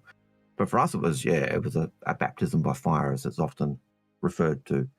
So yeah, it's a weird thing. But yes, Canadians were at Gallipoli, as were the Brits and several other mobs. I think the Indians were also there as well, but my memory is a bit lax there. Anyway, I've drifted off the mark. You do that when you're drunk. So yeah. Not You even think when I'm that's drunk. tea he's drinking? Nope. Hard liquor. Right. Yeah. Water, not vodka. Water. Nah. Vodka. Anyway. AA Adron says, with the growing wave of large multi-crew ships on the way, how do you think CIG plans to make crewing them actually viable and engaging for players? What are the key goals or points? Question we get actually quite a lot. Oh, multi-crew gameplay is dead. Engineering, sky is falling. The plan, as always, you'll hear us guys say, it's connecting the dots and putting all those different design docs that they talked about a decade ago together. You can see what they're trying to do. It's a sum of its parts game, you know. Yes, the bigger the ship, the more different roles they are. The rewards come with the working together, just like in any MMO. You can do single player World of Warcraft. You can do a heroic World of Warcraft with like 5 people, or you can go all the way up to 10 and 25 man raids. And the bigger you go, even between a 10 and a 25, you got better gear for those rewards. And that's how it all pans out. It'll be no different. Super chat there by Robert Case says, cheers, thank you both for your treasure to the community. Thank you. Thank you very much. Always nice, always appreciated. Never expected or demanded or otherwise, but yeah, wow. What did he give us? $10. Is that an actual $10 Australian? Wow, shit, man. We might be able to buy 4 cups of fuel. We might actually get halfway down the road this week, Algared. It could be $10 American. Who knows? No, it looks Australian because it's not. Oh, unless it's American. American usually says US. It's non-American. So it's non-dominational. So I'm assuming it's an Australian. But yeah, thank you. Don't have to give money. Who knows? We do this. But thanks free. Anyway. Yeah, always appreciate it. But yeah, you don't have to throw money. We're just happy that you're here to talk. Eventually helps us replace equipment that breaks. Yeah. Oh, I'll probably use a bit of it this year if I have to go to Manchester again. I'm really hoping I don't have to, but the way things are going, I think I'm going to have to go. And I'm probably going to have to go alone because Algared's got all this other, well, it's my story to tell, but he's got other commitments. I'll just put it that. Yeah. Entertainment adventures, we'll call them. Escapades Esquire. Oh man, that's gonna be, that is the title. That is the title of the stream in October. Entertainment Esquire. That is, I've called it now. That is the name of the stream. Just remember that. Just keep your enthusiasm going for a moment, and your voice will disappear. Yeah, well, that's what Pete, happens. You're late. Every time I go high pitched. Yeah, we were early, Pete. We even started early for you, and you didn't turn the fuck up. Yeah, hi Pete. You're late. Yeah, disappointed. We thought, oh yeah, we'll start a couple of minutes late just so we can have a go. Pete, and he wasn't even there. Didn't even waking up yet. Come and join us if you like. You're welcome. Yeah, come in and did you see the leaks, Pete? I mean, we've got a couple of things we'd like to get your opinion on. Honestly, just a couple, 1 or 2. We'll go over them with you. If you pop in, because you always have that. And don't take this the wrong way, Pete. But you think you have a layman's perspective, but you have an engineering perspective. And I do like to, again, everyone can be right and wrong, but I just want to get your opinion because, again, the more opinions you get, if you can, even if them people are completely wrong, it pushes you closer towards the truth. So there is no right and wrong until facts are out, Yeah, anyway. Indeed. Yeah. And we always like getting the different perspectives of people, or even people who play a certain style of play, but people with a different viewpoint from their profession really can add to just where our thought process and things can go. Heltzilla, thank you for that $2 Canadian super chat. And he says apparently $1 Australian dollar is worth $1.02 Australian. Yeah, so it is about the same price. Yeah. We also got a subscription with a Prime from Space Nerd, and there was one earlier that I didn't call out. I did write back to them, but I don't think they got the message. It was Joy Pop. He'd subscribed for a whole bunch of time because he won a ship this week on Grim's stream. I reached out to okay. see if he got his ship, but he didn't reply. So, yeah, but thanks for that too, Joy Pop. So Arian did ask a question earlier about the fuel and endurance of pilots. Yes, it will be a factor to consider. Certainly, and it used to be a factor to consider. You'll remember the days when the reclaimer could not get out of atmosphere. You had to do things really weird to be able to get out. Otherwise, you just crashed and burned because you ran out of fuel. And those days are coming. Those days will be there if you've used your if you're not a ship with aerodynamics and use your VTOLs, you'll burn your fuel a lot quicker. And CIG have always said that. So, yeah, you can clearly see some ships are going to be built for space and other ships are built for atmosphere and shit like that. And they're all going to have pros and cons, just like armor. When armor comes in, scanning, they're all going to have pros and cons. So on paper right now, a lot of them look the same, and all of a sudden there's this just a factor that we didn't know about, and it's going to split them. Yep. Now, Unstable Thing did ask a question as well. They said, do we think the Pitbull will be a ground vehicle or possibly related to command module in some way? Now, I know we did talk about that earlier. Well, if Pete comes along, we'll talk about it again. Pete, get your ass in here. Yeah, because it'd be great to have an engineering... Shut up. I'm not asking anymore. Get in here. I'm making it blatant. Get in here, Pete. Get your ass in here. Right. Algared, you're saying. I would love to have Pete's view from an engineering perspective on get in here on the Pitbull, and whether it could be linked to the command module. Pete. He's just got a mad cough right now. Couldn't be any worse than mine's been shocking. I've had it for like 3 weeks now. Welcome to the channel, Pete. I can see you in recording. Hello. You're welcome to talk. So let's go over this real quick for you. You don't have to do a lot of talking. You can do the talking at the end. So they leaked this floor map, right? Which I think is a put together thing by the people at Leaks. But you'll see there's a couple of new ship names. We'll start with the Drake one, which is the Pitbull. What does Pitbull invoke for you as a British person? What do you think it could be? I get the vibe, but it's a tough little ship. I don't know. I've no idea what it could be by the name. Yeah, I'm assuming industry. Well, we were looking there, and we think it's a ship or a vehicle. Obviously, it's fairly small. If you look at the area, there's not a lot of space there. Mule in the middle, the Dragonfly, the Pitbull. So I think it's just a vehicle. That was where my brain went first. But also someone else brought up in chat, it would be a good name for a Mantis variant, as in a Drake ship RC that pulls you out like the Mantis. Pitbulls have that lockjaw. Yeah. So, I thought that was a kind of a cool name. So, yep. And then next one we have over here, wasn't it? The Aegis Tiburon, and that is Spanish for shark. And Grim did he did a kit bash. So he basically took the hole out of the thing and put a laser in it. So, whatever. It could be anything. This is just for fun. But again, you look at the size of that space on the map. That's not a small space.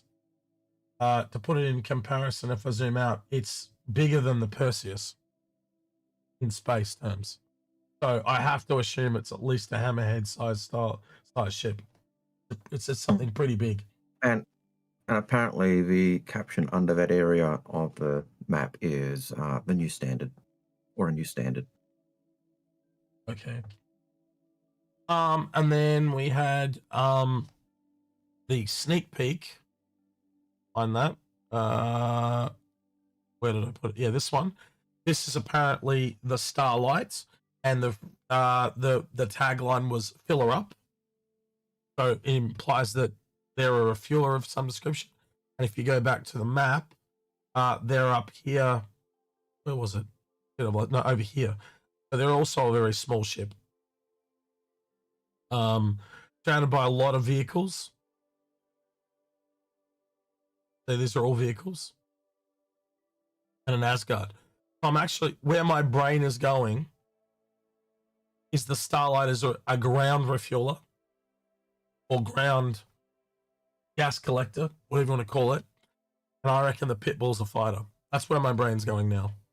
Because See, that makes sense, but the Starlight itself looks like the same cockpit as the Fortune and the Prospector. I think that's the misdirect. I think it is a complete misdirect. Because the other thing you'll notice is it's essentially what they did with the Aurora. It's the same, isn't that, you know, that first person perspective shot? Yeah, could be. But I think what I'm saying is, if you look at this map, Asgard, and then it's surrounded by all vehicles that can go inside the Asgard, with the exception of the C8R. So there is one grounds there to say it's a small ship. But a Pisces does fit in an Asgard. So what I'm trying to say is, at the very least, you would agree, Starlight, even if it's not a ship, is small enough to fit in an Asgard. Would you at least say that is a likelihood? I don't know, but I really hope so, because that would be cool. Yeah. So I'm thinking small ship, small vehicle at the very least. I'm hoping it's, well, again, refueler. And then the Pitbull, I think, keep thinking it's a vehicle, to be honest, but I really hope it's a fighter of some description. Let's be honest, I think we need something a bit more military-esque at this time of year. But I'm wondering if the Pitbull might be a mule variant or something for the Ironclad. Well, Something small and scrappy. where we went first was like a tank, because one of the Pitbull is that guy from history, Churchill. Yeah. Go ahead, Algared. Churchill was the Bulldog, not the Pitbull, and I got the breeds mixed up. But my initial thought went Churchill, and then Churchill tank. So some kind of Mad Max looking tank from Drake sounds kind of cool to me. I don't know, where's your brain? Just wherever it takes you. What's the? The layout would suggest that it's a ground vehicle, but the picture looks far too much like a Prospector. Unless they did that, you know how they did the sneak peek Hull series. This is the Starlight. The Pitbull is Drake. We don't have any pictures for the Pitbull. Sorry if I'm confusing you. Okay, yeah, separate yeah, but still, like, it's unlikely from the layout of the convention that this is a ground vehicle, but it might be. Like we don't know. If it is, it's cool. Yeah. Like if you go back and watch the April Fool's Hull series video, they did sort of change some of the Hull series to be ground vehicles. That might have been a clue. Wait and see. I also think this is only one day of the convention because you only really can see Aegis, unless it's only new ships, because Aegis has a new ship, Drake has a new ship, Misk has a new ship, and Drake. So if you go to the schedule image, Drake, Misk, Anvil. Okay. There's nothing on the ground from Anvil. So that will only be the battle cruiser. Anything from Anvil in here? All the Anvils, Perseus, Lightning, Meteor. Yeah, Asgard. They're really trying to sell that Meteor, mate. It's not going to sell. It's like too fucking expensive. Yeah, would have been nice to see something else from Anvil, not just the battle cruiser. So yeah, I have to assume Asgard is up there. Yeah, I have to assume one of those is a ground vehicle. I don't know which one at this point, but I'm probably leaning to the Pitbull. Yeah, I hope it's not just a mule variant. That would suck. Suck a lot.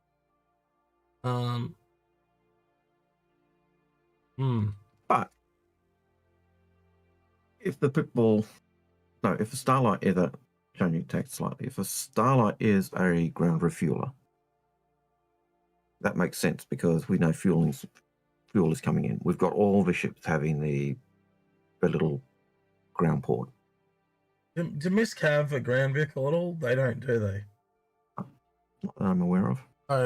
I'm inclined to think it might not be that We don't have a president's. I think it's a small ship that can fit in Asgard. I think that's what that's showing up on the top left there. Is all the shit that fits in an Asgard.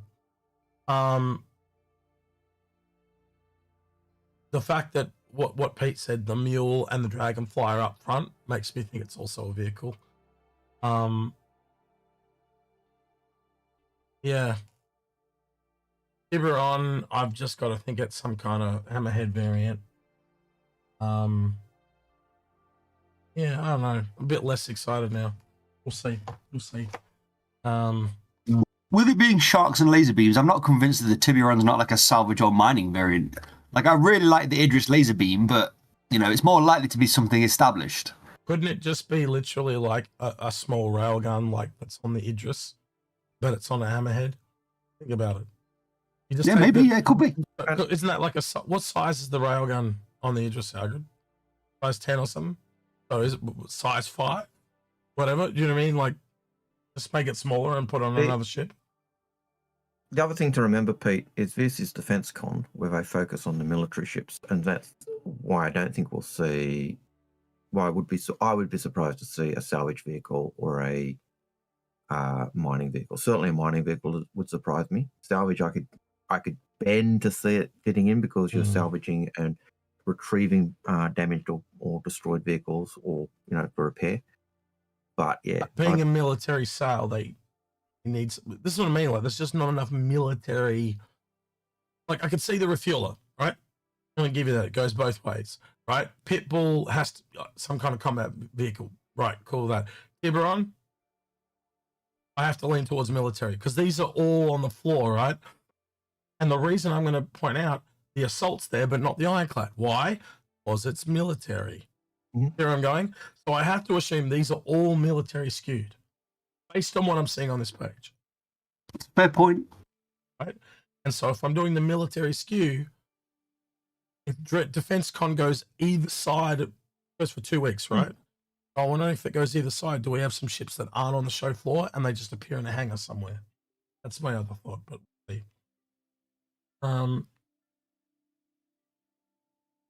Yes, they are releasing the assault and the ironclad. Someone else there, Citizen Joel said we're supposed to get an Atlas type vehicle. This year we're meant to be. I honestly thought it would have been here at this sale. I honestly thought we would have seen the auxiliary here. I'm kind of surprised. And I honestly thought we were going to get it on the battle cruiser day, because then you go, here's something you can buy, here's something you can pre-order type of thing. But no, it looks like it's all battle cruiser, all channels. And yes, Parker, we do know the Lynx was linked to Invictus, and it's just a luxury cargo vehicle. Yeah.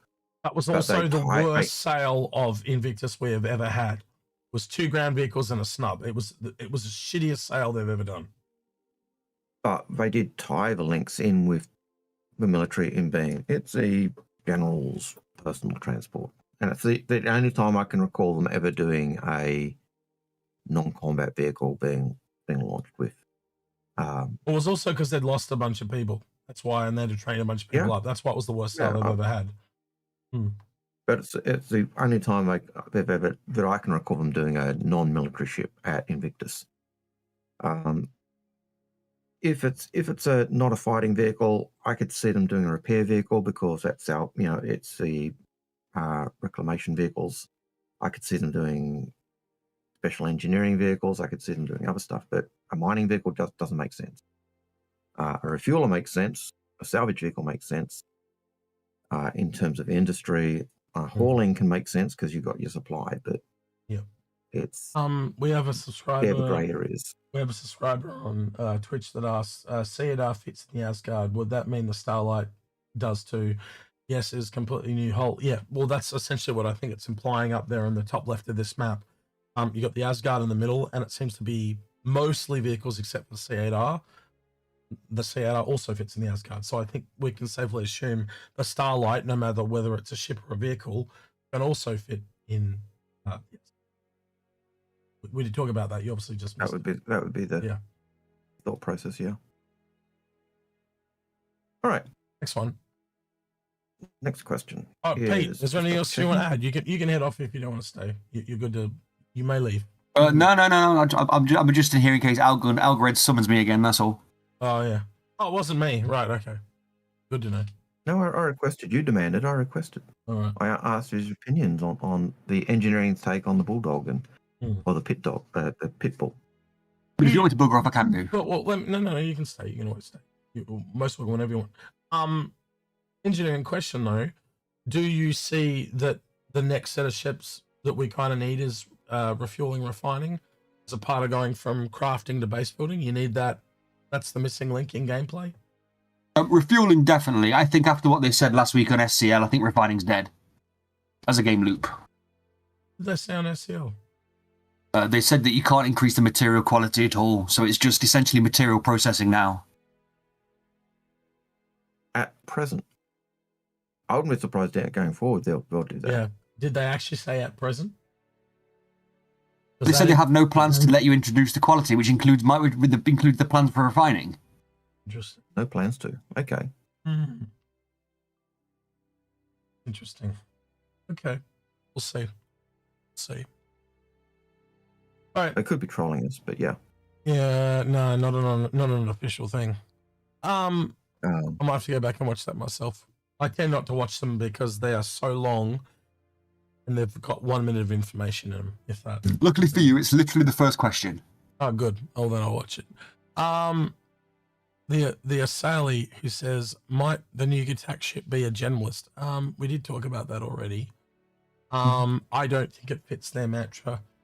Personally, Pete, do you think Gatac falls under generalist? At the minute, we've got a combat vehicle general in the Sulen. We've got a cargo variant in the Raylen. And apparently there's like a third version that could be like a semi-combat Raylan-sized one that I don't know that people have been talking about. Well, the Sulians technically carries cargo, so it falls under Gatac cargo, as does the Raelian. But me and Algared essentially theorized that they're going small to big, so there might be a second one coming. It made sense. And they've kind of confirmed it today. There was it was an image. It was at the bottom of the ads. I have to go back and find it now. Hold on. Did I close it? I might have closed. Oh no, here we go. There was this, Pete. Gatac teases not one but two and imminent ship reveals. If it is Gatac, could see them possibly be refining, refueling. I could see that, and people have been asking for a industry alien ship. It's more likely to be a Raylan variant of, you know what I mean, because they put all the work into bringing it out. You know what they're like when they put the work in, they like to do 2 or 3 versions of it so they can cover some bases. They have been doing that a lot lately, but also they had to learn the size. So if you look at the size of a alien, it's essentially a large ship like Connie's sized. So they would have had to make a medium ship to get to it. So I'm thinking it's a medium and a large personally. That's kind of where my brain goes. But I think if you were to play it safe, yeah, what you said makes more sense, right? But my hope is it's a medium and a large. I could see overall. Yeah, I won't be surprised either of those ones shake out. But role wise, would you like to? Do you think that you could see it as a refueler from Gatac as a part of like you know you do how the Gemini's a fuel transporter would fall under Gatac, would it not? Would fall under their mantra. But the Gemini, like he's half listening. So the question I'm asking is, Gatac as a manufacturer is really based around transport. Do you see refueling, aka fuel transporting, that falls under that mantra? Yes. Yeah, I suppose.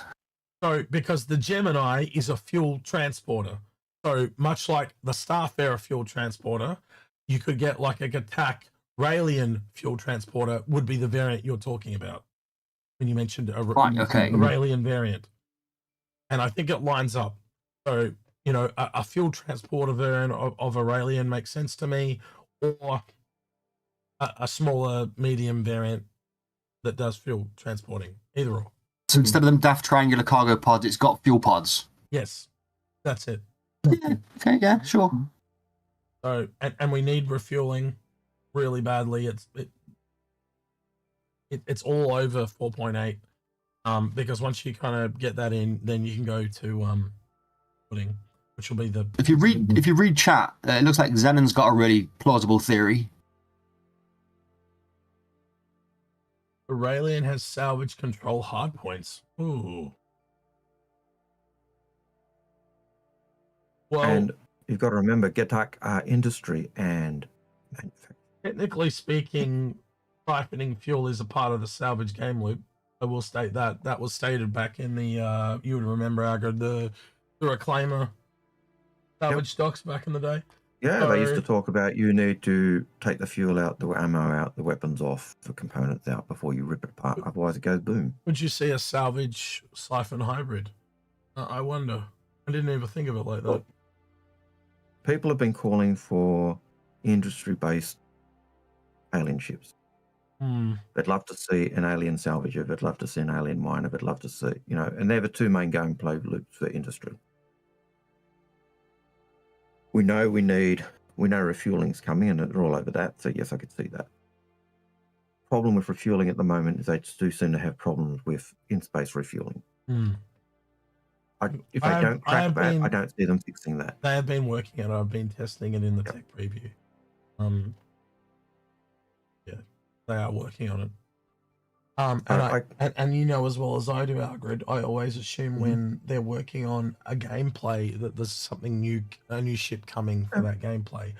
And usually there is something along that line. Yep. I assumed it was the Starlight, but maybe it's more than one. Maybe it's the Starlight and whatever this is. Well, and remember this Gatac ship, I don't think is coming Invictus. It's 2 weeks. It's 2 weeks later, but it's in the same window. So, but it also ties in, if they do that, it's that ship every 2 weeks still being played into. Well, I was technically expecting an announcement today. Maybe it'll be later today. Maybe it'll be tomorrow. I don't know. But they're meant to be at that some expo thing, and I was half the expecting expo thing in LA or wherever it is. Is on today, and I was hoping for it, but looks like they're breaking the mold and diddly shit's coming. Which is really weird because they've broken their streak of a ship every 2 weeks. And there are 4 variants of a ship just sitting there ready to go. Lot 0. Unless it's like next week or something, which would give you 2 weeks.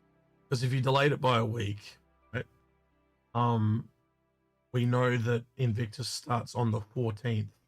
So a week from today would be the 2nd. Yeah. Why wouldn't you do it at the event you're at, though? Why wouldn't you? So, I don't know. Maybe we're completely off. I think it's a completely missed opportunity. Maybe we were complete seeing things that weren't there, but you can only use the information you got and make assumptions or draw conclusions based on the information you've got. Sometimes your conclusions or our conclusions are going to be wrong. Well, when I talked to Grim when I talked to Grim about it yesterday, he said it was a real missed opportunity, and I think it's true. I think if they had a chance to redo the Mustang, it would have been a really good opportunity to do it. But obviously, we were a bit too hopeful there. Hopium. All right, next question. I do want to pick up my Hudson Hawk question from Twitch.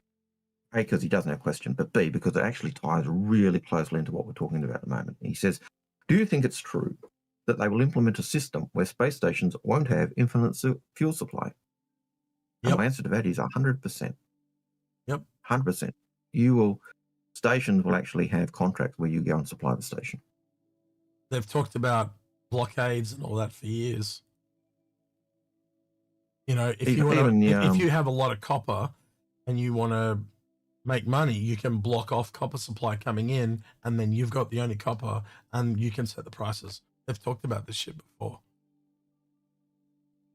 You'd be able to limit the supply, but not block it from other sources. So you could do that type of stuff. But the key thing is we've actually seen events where stations were being blockaded by pirates. And eventually, if you block a station and their supply runs out, yeah, that station will be in a bit of bother. So yes, those types of things will be things that will happen. I think Sergio have been hinting at it already. So moving on to the questions that we have, Via Sales says, I could imagine the new Hammerhead is a bigger mantis interdictor. What do you think?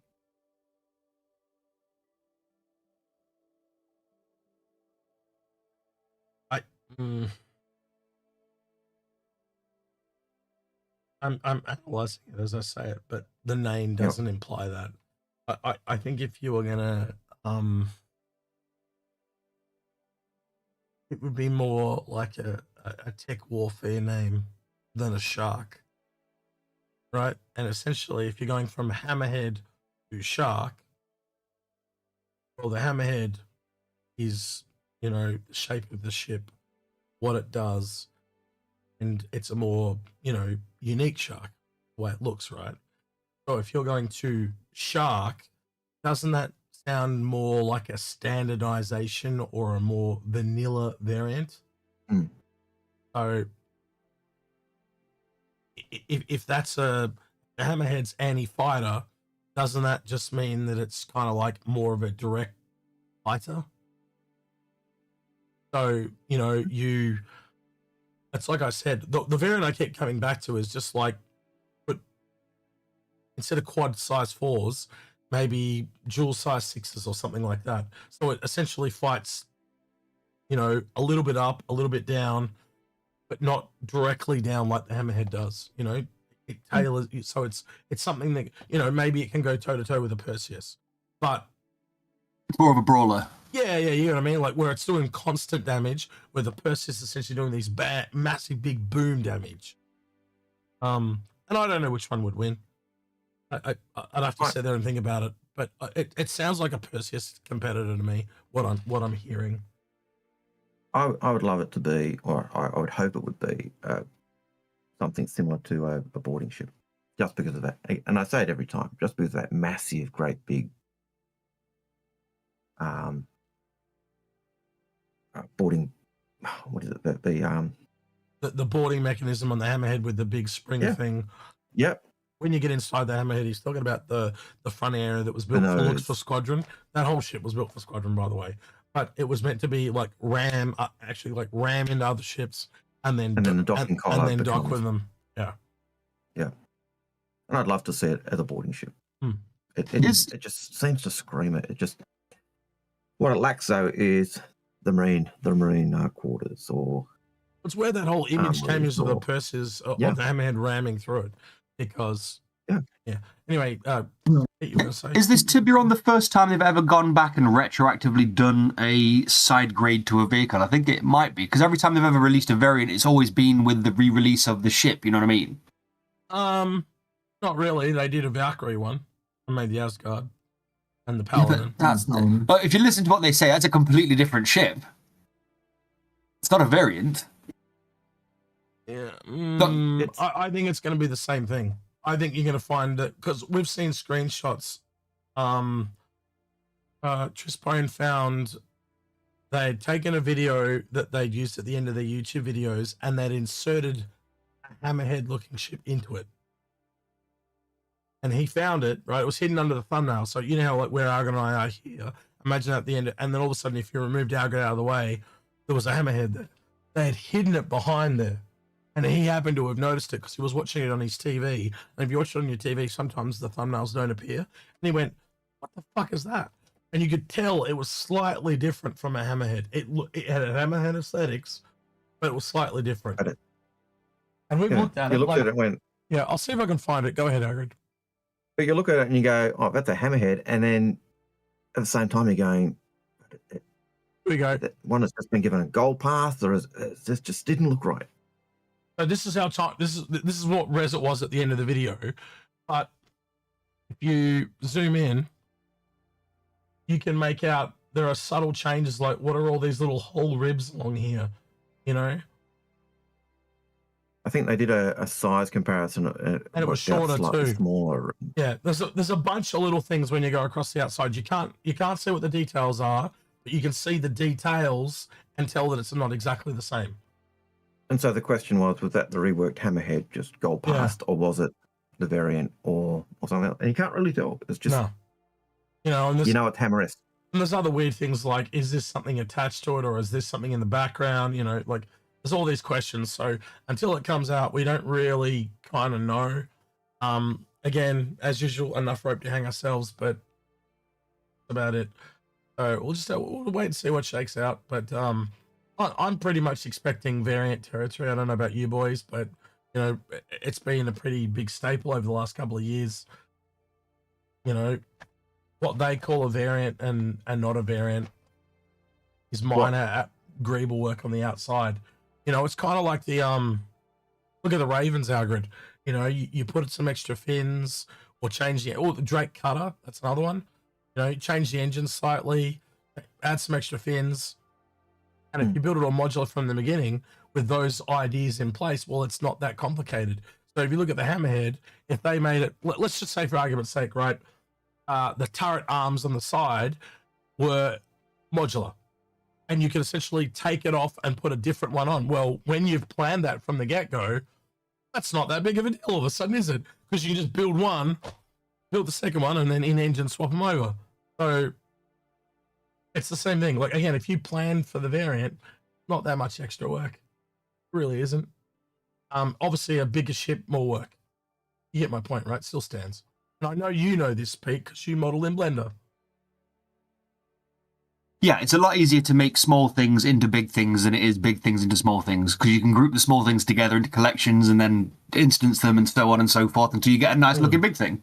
But again, like I said, if I'm planning for it like they did with the cutter engines, right? Or the example I gave you with the arm, you know the main look difference is going to be a new arm. It's not that hard to plan for, is it? You can kind of build it in the system. Especially the way they're making ships now. They don't make them bespoke and unique. Well, they do in appearance, but that underneath the hood, it's all essentially Lego. Yeah, they're all built in blocks. You know, like, well, the old one Algared would know about really well was when he talked about the Connie, you know, the head, the neck, and the body and stuff like that. Same shit. That's how they can get the textures to work and all that. In a weird way, a very small ship is one room. The more rooms in a ship, the more ships you're actually getting. They're just ships that are stuck together in a weird time of phrase. Now, so, yeah. Here's a thought in terms of a Hammerhead. Hammerhead Gold Pass variant type thing coming. And also ammo types. Yep. Now, for ages, we talked about the Hammerhead anti-flak ammo as being something that would be great to have. And one of the weird things we found with that leak in the ammo, or the line of code in the about the ammo type, was that there was no size 8, which meant it wasn't dealing with the Perseus at this point in time. Now, was it an oversight, or is it just buying in with? The only dirty thing about that Algared, though, is if it's a flak-based Hammerhead, boy, a lot of people are going to be pissed. Because it essentially kills the Hammerhead. You don't want it to totally destroy the other variant. But you have a gold pass on the Hammerhead coming, as well as that. So does the Hammerhead I'm going to itself counteract this very simply. The line that I have written here next to Hammerhead variant is what Disco Lando said. He said sharks with laser beams. Yep. So I think I'm not arguing. I'm about the variant. You're talking about the standard Hammerhead, are you? Oh, okay. Yeah. Yeah. Maybe. We know the standard's getting a gold pass as well, being brought up to standard. We know the ammo's coming. So, yeah. Who knows? Didn't they say that the Hammerhead was getting like an update so the walkways to the turrets themselves will be able to store ammo, so you could refuel rearm the turrets from like the actual supplies? There was that might be why they're a bit wider. Xeno did a re-walk around of the Hammerhead, and I did watch it, and I couldn't really notice much other than components and stuff. It didn't seem to be anything specifically really groundbreaking with it. All the videos he did were well welcome to watch, but they didn't really show anything really unexpected. Same with the command module. They were all really on par with what I expected. They just essentially like a gold pass, but you expect they just added component areas and stuff like that.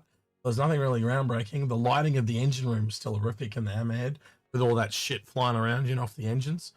You know, and I think they added a grav room, but which was always been there but hidden. Yeah. So yeah, I don't know. But I think the that great big image of, or Grimm's image or working of what he thinks the Barium could look like. Mm-hmm. I think that weapon, if it was a big weapon at the front, I think that would be a beam weapon, not a rail weapon.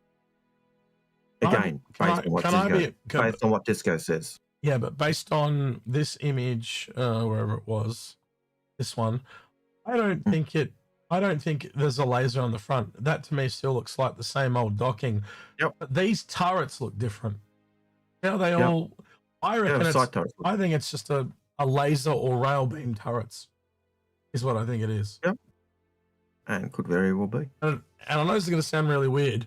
If you look at those turrets, the two that are kind of facing us, it almost looks like it's got 6 guns. Can you see it? Like 2 at the top, 2 at the side, 2 at the bottom. Mm-hmm. I'm just saying, if that was some kind of, you know those lasers like on the Death Star where they converge into one. Can you imagine that every time you do a shot, it goes? Bzz? That would sell. Just from how cool it looks. And choose up power, Yeah. So it's probably got extra power supply or something like that. So again, what if it's a more beam-based, sucks with laser beams? So again, what if it's a more beam-based, it's a smaller prototype version of the railgun, but beams. So something akin to the laser weapons on the Defender. The tachyon, what were they called? Tachyon beams, I think they called them originally. Something like that. And so it's more of a energy-based weapon. It slices, it dices, and maybe it's, again, maybe beam weapons are targeted. Like maybe it's good against armor. Maybe it's good at, so where it was, the other variant's good against fighters, it kind of goes the other way. And it's, let's take out armor. I'm just theorizing, right? Could be anything. But what I'm saying is it leans somewhere else. So if they've leaned into fighters, what would a beam weapon or a laser beam, as the shucks with laser beams, what would the laser beam lean into? Because I'm hoping it's just not normal guns, because that sounds really boring, to be honest with you. Yep. But those turrets do definitely look different on the side. There's something about them that just looks bloody weird. Even the one on top, it doesn't look like it's got, because like again, if I bring up the image that he's got here, now you can kind of see the guns, right? You can kind of see them sticking out. When you go back to this one, I can't see anything sticking out. Looks like there's no guns on the turret. It's really strange. Anyway, it's that thing that we said something just doesn't look right. You look at it and go, oh, it's a Hammerhead, and then as you start to analyze it, you go, it doesn't look right. Yeah, so it's just slightly too far away to pick anything out, but it's a fairly sizable ship. Obviously, this is $725 for the Hammerhead, so it's probably going to be the biggest ask of the sale that you can get besides the concept of the battle cruiser, but flight ready. It's the biggest flight ready ship. Now, here's something that just popped up in chat. Citizen Cheeseman says, "Are they docked Mirai Furies?" No, because it would be not a ship by Misk, or it would be a ship by Mirai. Unless they were doing a collab. I haven't seen a collab in a really long time, and you and I and Paul have talked about that so much it's not funny. But true, they ignore everything we say. But I'll say, wouldn't it be cool though? And we do know they agreed. The negative to that is they did try. Ben and John did say they did try that with the Starlancer, and it just didn't work at that time. So it is something that I think they'd like to do, but whether they Ash was saying that they hid the guns just because they knew we'd overanalyze it. Yeah, probably. Because they're Wasn't the reason the Fury Starlancer thing didn't work was because of tech limitations, not because they couldn't do it? It's like it's because the docking wouldn't work. Because tech limitations. No, they said it wouldn't. Right, so with the command module being in, they said it wouldn't fit. They said it was too big. oh. They couldn't make it work for size reasons. They'd have to build a whole ship around it. And again, I think if you were ever gonna if you were gonna do it, you'd do it from your own manufacturer first. You wouldn't. Yeah. But there is a collaboration there. There is a collab there between Aegis and Miska before. So I could see it happening again. I wouldn't be so. You know, we got the Starfarer Gemini. Definitely room there for it to happen again. If I was going to do a collab again, they're the top contender. That'd be the tech company I'd look at, especially in a military setting. So yeah, never say never. That food for thought. If that is true, it would sell like fucking hotcakes. If they turned around, oh god, now I've got to think about it. If they turned around and made so a Hammerhead had Furies drop off it, yeah, fuck me, yeah, and it would work because there is space. Fuck. And why'd you put that idea in my head?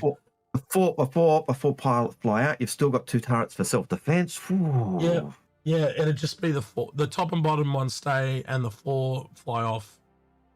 You convert and it sticks out, and the arms stick out. That gives you launch. Oh. You convert the middle area into a flight deck, so you close the hole in and make it like a flight deck. You have pilot areas. You would need somewhere if where the hole was actually dockable, so you could repair said. Oh, it works. It fucking works. Fuck. God damn it. Now you've got me hopeful. Why did you do that? Now I am hopeful for that. Not you. Who made that comment? Cheeseman made the comment. Yeah, fucking Cheeseman made the bastard. comment, and I like the comment. I like the comment. I thought, ooh, yeah, that makes sense. Yeah, okay. Yeah, but now you got me hopeful, and I don't like being hopeful because then my dreams get shattered. Because when you're hopeful, you do get shattered. But yeah. Well, anyone remember the Rambler and how excited I was about that fucking thing? And no, I thought it was cutter. Yeah. I thought it was the cutter for the fucking. Nah, fuck you.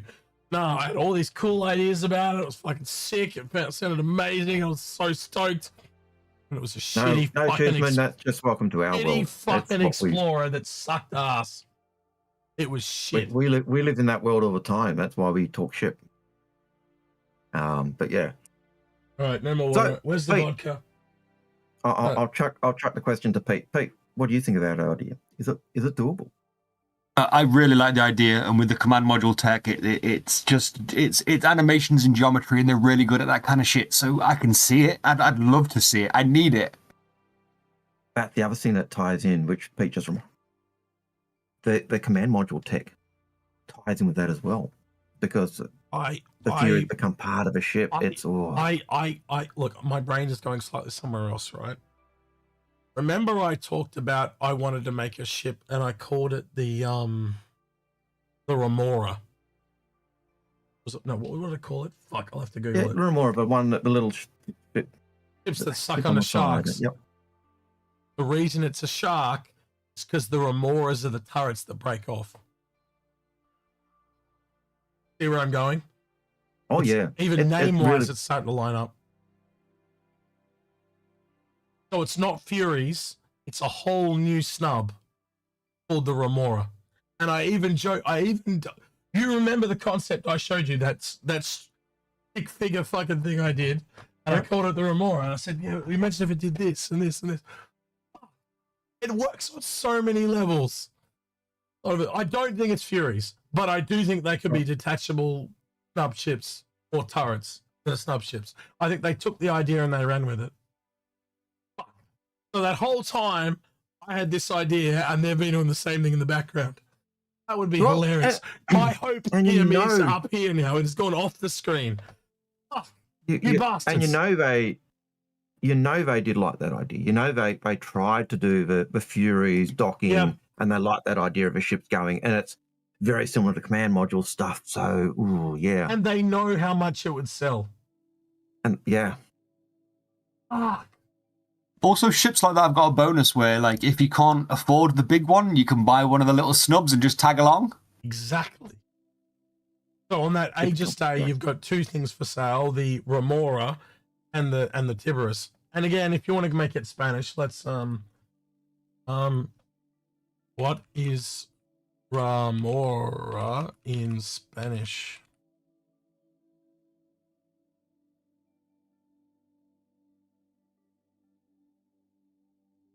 Yeah, I know what the Remora. La Remora. Oh, it's the same word. It's the same. Remora. Yeah, they'll just call it Remora. Oh, it really is just the same. Okay, so Tiberus and Remora.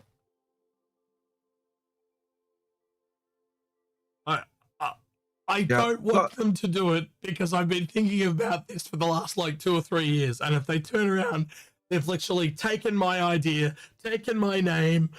I'll be so annoyed. No. It's something, they've watched the community. Community's talked about that type of stuff, but yeah. Yeah, but the fact that if they took the name Remora, yeah, look, I'll be like, I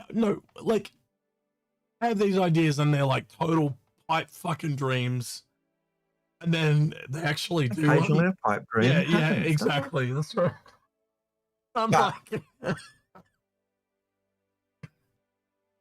But we did talk about that idea of, and we even said, it'd be sick if you had the Furies docking or launching, and they said, yeah, we tried it. Yeah, and then literally within 24 hours after we said that on a live stream by the weekend, like 2 days later, someone had made that Starfare event we talked about. So, yeah.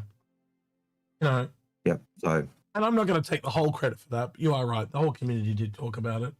But I kept going with it, and you know that. I've showed you the thing in the background that I haven't shown anyone. The Remora and all that, so. Yep. No, would it be nice? Awesome. Yep. Would it sell? Fuck yes. Yeah, it's fucking selling. They know it. Disgustingly well. That's the problem. And it's something we know they actually did try, but couldn't get to work on the Starlancer. But the way those turrets sit, like if I go back to this one that Grim had, the way they stick out. They are. I got to bring everyone over.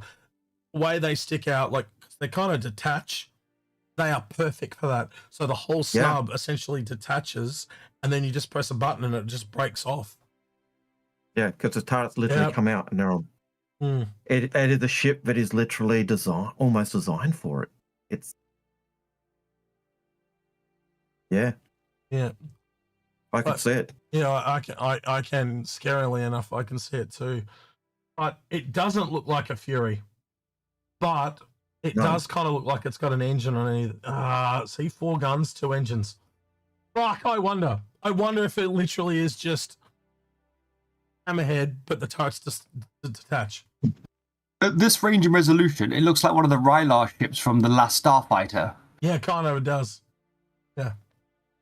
Yep. But it also explains why the turrets at the bottom look different to the one on the top. Because it's like Arrogant and I said, you would still want turrets to stay on it, so you leave the main one on top and the one underneath, and it's just the 4 on the wings that break off. But what's the downside? The only thing I can think of is power and the downside and repair requirements. So it's got to lose something in return. The downside is when those turrets are off, it's severely undergunned. Pretty much an undefended hull. And also you'd have to make it so the snubs have to reattach and they don't have jump drives or something like that. So the snubs don't have jump drives. So it's got that mothership component to it. And I'm pretty certain I've heard them talk about wanting to get that mothership type element going. And this screams what they wanted to do with the Connie. And makes it a more viable ship. You know what? It does, but it does bring that boarding thing in you were talking about, Algared, because they can break off while you're boarding and kind of do security. Yeah. Oh. Yeah. And as Socially Confused says, lose your snubs, you lose your protection. You launch your snubs and they get blown up. Just when we done that they get episode, too damaged. And I thought, we do this nice, safe episode these are the ships coming, and now they've announced like 4 different variants that we had no idea were coming. Yep. And now I'm going to sit here with it all in my head for the next 20 days, stressing myself out. I was having a great time. Yep. Totally ruined by Cheese Man. Cheese Man, I want a cheese platter. Send it to my fucking house, son of a bitch. You owe me. But yeah, that could be really cool. And I'm already going, how do I upgrade to it? There you go. That's how much an impact it is. If it's one of it, how do I upgrade to it? Is executes. Well, I go with my one of my 5-hole B upgrades and one of my 8 Raelian upgrades, and then go from there. I'll be fine. Mm-hmm. From Aurelian, and they make it just slightly smaller than and a snub carrier is something that we've actually wanted as well. And you know that's what the Connie was first. And if you go back and look at the original Javelin launch, the hangar of a Javelin could take, I think it was 5 P-52s, as opposed to, you know, I think it was 3 Auroras and then one of all the other fighters. The other thing, where those component areas go, you could kind of replace some of the components with repair stations. And if you think of how the Fury was, right, there'd have to be a similarity between how the Fury's designed and the Remora. I'm just going to keep calling it Remora because it's the name that works. If all the components are on the back side, you can repair them all from inside the ship. So you don't need that docking thing I was talking about. The only thing that you'd have to go out externally to do is the guns. Everything else, if the components are on the inside. That's correct, isn't it, Pete? Say it again, mate. I was Googling something. So if all the components of the Remora are on the backside like they are on the Fury, when the turret backs into the ship, you could literally just repair them all with a hand tool inside the ship. The only exception to that would be the 4 guns on the outside of the ship. See, it's a weird design because you also, like, I assume you have to enter the snub ship from inside the Hammerhead as well, which means you've got to enter from the back, which means the animations have to move it all out of the way when you get in and then back in the way again. Unless it's probably not going to be available. But again, it looks to be a wider. Like, if you go look at that image, I'll go back to it. They look wider. Look wider. So you go in by the center, but then maybe they're like around the outside like a circle. I don't know. It's all possible. Or, if you plan for it, anything's possible. Or the turrets when they're in are actually reversed. So when you board it, you get into the turret and then it rotates around. Yeah, could it spin right around? Yeah, that's true. I didn't even think of that. That's a good call, Algared. You spin right around. So when so essentially it spins in, goes in front ways, or comes in back ways for repair. So it goes like that. And those turrets do that. They come out quite a bit. That would allow you. So it docks inside a frame and then that frame rotates. Well, again, if you look at it, you can almost see they almost look like they've got 2 tunnels around the outside of the ships. So think about it. If the ship's like a hexagon, you essentially push the hexagon in to repair, pull it out, turn it around, push it back in to repair the other side. You can see it. Again, if they plan for it, anything's possible. I am way too hopeful right now, and I don't want to be this hopeful. I am. No, Dreams Dash. This is why I don't talk. Ever since the Rambler, Algared will tell you. Ever since the Rambler, I've been never talking about this shit because I didn't want my dreams dashed again. And now you've got me to that place again, and I don't want to be there. I don't like these feels. Here's the other thing. Socially Confused says it can fit a lot of Furies on one, but we've always said the most probably snubs you'd want on a ship is 4. How many turrets does the Hammerhead have? 4. Well, and it's 6, like 6, but the 4 that would work as this. Yeah. Those the top and the arms. Yeah, the top and the bottom ones don't work. That's why it's only those 4 on the arms. But also, to add to the speculation, how long ago did the Rambler come out? About 18 months. No. The Rambler came out. Oh man, a couple of years ago now, probably 3 years ago. When that so they've had long enough. No, but the Rambler was the last one I really deep dived into because I thought it was the Carter for the Reclaimer. you know, it had all these cool moving. It looked like look at all these cool moving parts on it. None of it moved. None of it did fucking anything. It was just a shitty fucking Advanced Explorer. It turned out to be one of the biggest disappointments to me in this entire game. I hate having these dreams and ideas, and they don't even remotely come close. And that's why I've avoided talking about them, because I felt I went too far into the speculatory pool and lost myself. And so I've been really withdrawn and tried to remain a lot more factual over the last couple of years. But this is what I've been thinking about in the background.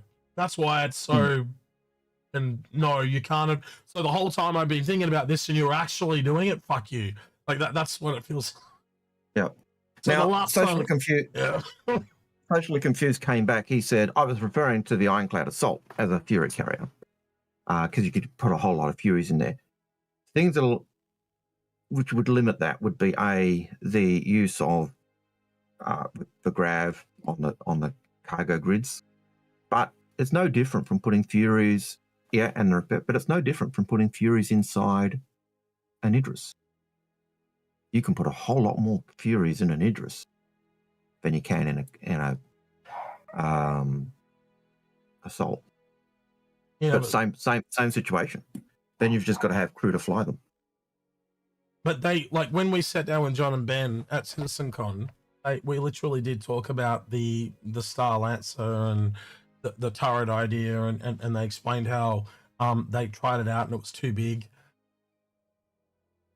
So that leans credence to the fact that, well, we tried it and it didn't work. How do we make it work? On that ship, how do we make it work? And that's where I'm at. That's why that's what I've got in my head and I can't get out. Is Ben sitting there at that table going, "Oh, we tried it and it didn't work on that ship." But it wasn't just. And then, it wasn't just we tried it and didn't work. It was. Hang on. But it's the other 4 or 5 things that we talked about that day that have come to pass. The other things they alluded to that they couldn't do, they've now done. It's a sum of its parts thing in my head. You know what I'm talking about, like things like where they said they couldn't do modularity. Well, now they can do modularity. You know, they were deliberately obfuscating things to me and you. They were saying we can't do this because of this, but they knew they were doing them because they were doing them in the background. They were the most trolly fucks.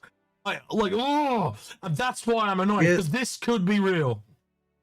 Here's the other thing that ties in with that. When we were talking with them, they talked about one of the problems with the command module and the Caterpillar was you've basically got you'd end up with 2 ships, and you've got to work out that problem with the command and control of that larger ship. This is exactly this. They solved that with the command module for Caterpillar and the Ironclad. The application ties into this idea as well. The application ties in with doing it to a Fury launch pad carrier from another ship as well. That's just another example of one of the things they talked about that they can't do. They knew that they were already fixing it. This is what I mean. They were obfuscating. Yeah. And it wasn't, we can't do it, we'll never be able to do it. It's, we can't do it yet. It's what we're working towards because we need it. But they never told us they were working on those things. They just said, oh, we can't do it. Much like the other one was we can't do the Caterpillar because there'll be like 235 variants because we don't have modularity in. Well, they knew that. They must have known they were working on modularity. But they also knew they were working on the command module and control. They knew they needed it. Yeah, that's what I mean. That's why, to solve that. Again, you're repeating what I said. There was about 5 different things they obfuscated that day. Mm-hmm. Or tried to misdirect you and me. But all of those things. That's why I can't get that comment Ben said about we tried the turrets on the Star Lancer and it didn't work. Along with all the other ones that were obfuscated, was that another one? Well, we're about to fucking find out in 20 days' time, or however long this bitch comes out. For fuck's sake. I've never been happy and angry at the same time like I am. Anyway, let's move on because we've probably killed this one too. I'm just frustrated now. Go ahead. Okay. Viper Leo says, not necessarily a question, but a thought. I said the Pitbull as a Pitbull attack vehicle from a Command and Conquer universe. If you're inclined to look it up, yeah, why not? The Pitbull Command and Conquer. Pitbull. Yeah, And From a Command and Conquer Yeah. universe. What are the chances that the Pitbull is a command module variant? well, Well, I think- it's very close to the MDC from what I'm seeing here. I can see it. I can totally see that. A Cyclone And we- NTC competitor. Yep, absolutely. And we know they do cross, Yep. you know, put Easter eggs in from other games and Yep. take inspiration from them. So yeah, anything's possible. Again, So Drake competing with the other ground vehicles, making it combat related. Yep, absolutely. all right, so here's a question from Parker XGPS who says, would you say the odds are low that the command module will be cross-compatible with the Cat and the Ironclad? I.e., will they be able to fly each other? They've said that already. They've already confirmed that. You can, yes. So Armor Bellico says, how do we turn the subscription thing on? Visible or public? Let me Google that for you. How do I make myself a public subscriber on YouTube? Well, you got to Google. All right, we already did that one. We've got to do the whole B. And that will be in 15 minutes. We're going to do the whole B, Algared. Seriously though, like the more I think about it, the more it might be. Could the Drake Pitbull be a command module variant? Yeah, someone else brought that up earlier. It is a small ship. You're right. Could it be something that the command module connects to? Absolutely. I would not rule it out, and we've brought that up ourselves. But let's be honest. Generally, when they use a name, it's somehow, like the Golem, it's a workhorse. The Mule, it's a workhorse. The Buccaneer, the Corsair, they're more fighty. The Caterpillar, well, it's all the legs, that Drake's kind of, so when it's the Pitbull, well, it sounds kind of aggressive, does it not? It's a command module with loads of guns on it. Yeah, but it can... It's an upgrade. So, okay, let's play with that idea then. So it's something that the command module docks with and it just adds all these fucking guns. No, it is a command module. It's just got more guns on it. There's the variant, he's saying.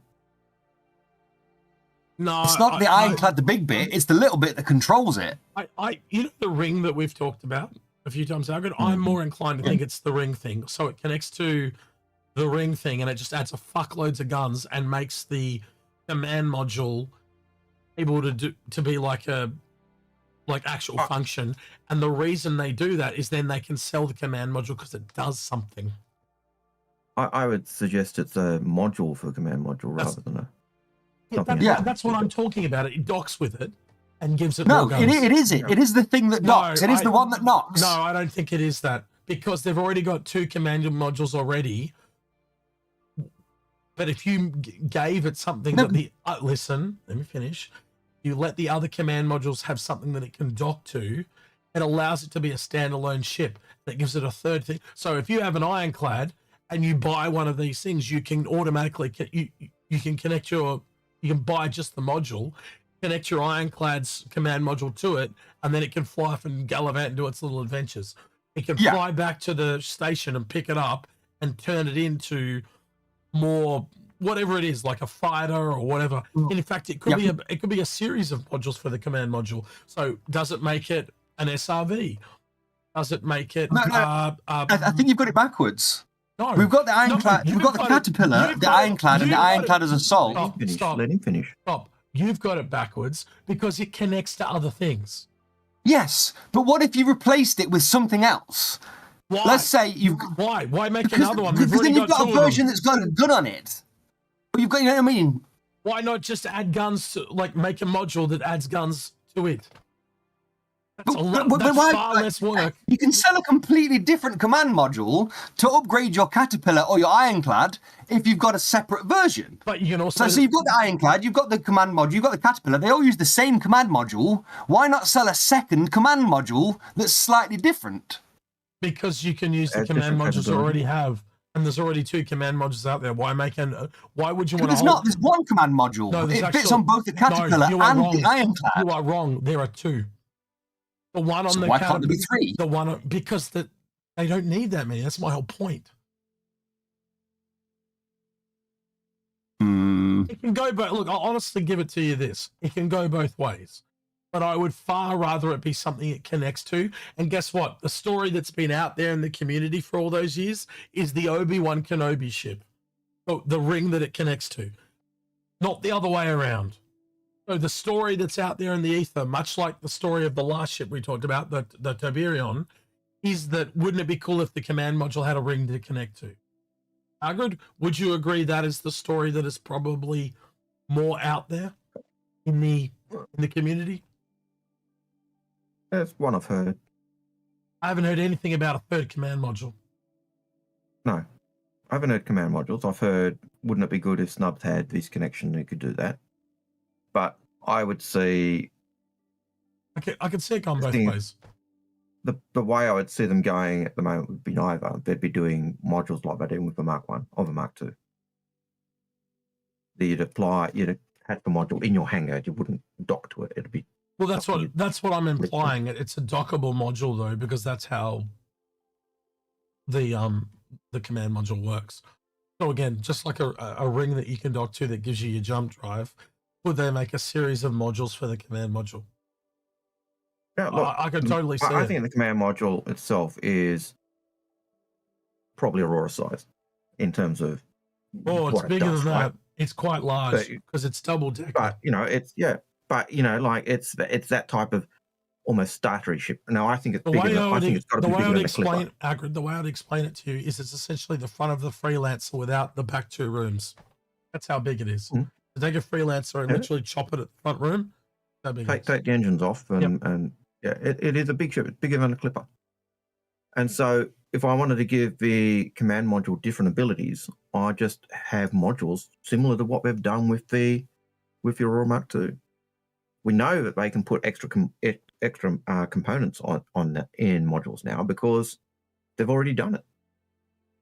So we know they can put extra weapons on the module because they've already done it.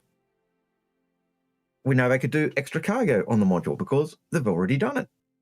Those 3 things they've done with the Aurora Mark II, and we've only got 2 modules. So, yeah, I could well and truly see modules for a command module. I'm just going to zoom in here real quick.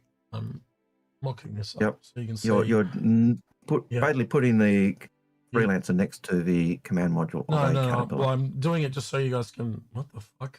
What have they done with this? They've made it worse. And they've made it all icon-based, so I can't see anything.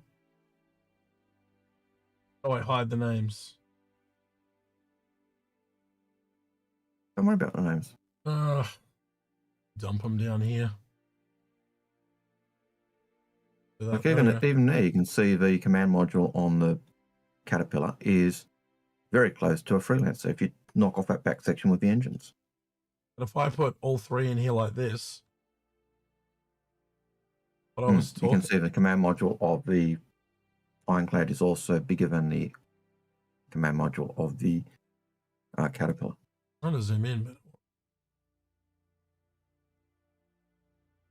Yeah, so what I was saying about the Freelancer, the command module, it's even bigger than that. Crazy how big it is. So, also for your benefit, Pete, this one is longer because it's got more, because it is technically the escape pod and there are more people on the Ironclad. So I think there's like 2 to 4 extra seats. And that's why the difference. Like you often look at the command module and think, oh, it's only a command module. But when you go inside the command module on the Caterpillar, it's huge. It's got 4 or 5 beds in it. It's got jump seats. It's got it's a huge little ship. It's attached to the big ship, so you don't often think about it. I wonder if the name Pitbull's got anything that ties in with attaching itself to something, walking the dog. You see the references I'm talking about. I don't know. We'll see. But some merit there. Could be a whole new command module. I'll give you that if it comes out. But I'd much prefer if it was the Obi-Wan-y type of ring thing. And a series of modules that make it adaptable be really cool. And it gives it more utility than just this little escape craft. But they did stress that, didn't they, Algared? They stressed it a few times that it is really an escape pod for those ships. And yeah. And even recently, because I know we were talking about it in someone said, oh, they talked about it, and we looked it up, and they still talk about it as being for emergencies, which kind of still implies that escape pod thing is still there.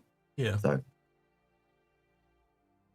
I don't know. We'll have to wait and see. Yeah, I don't.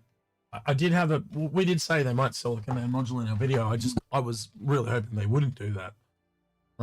They did say that all the command modules were compatible with all the variants, though, didn't they? Like, so if you've got an ironclad, you can dock it to a caterpillar and vice versa. We'll put it this way. Just someone in chat was asking. Yeah, if they were selling both command modules, you'd clearly buy the ironclad one because it's got more seats.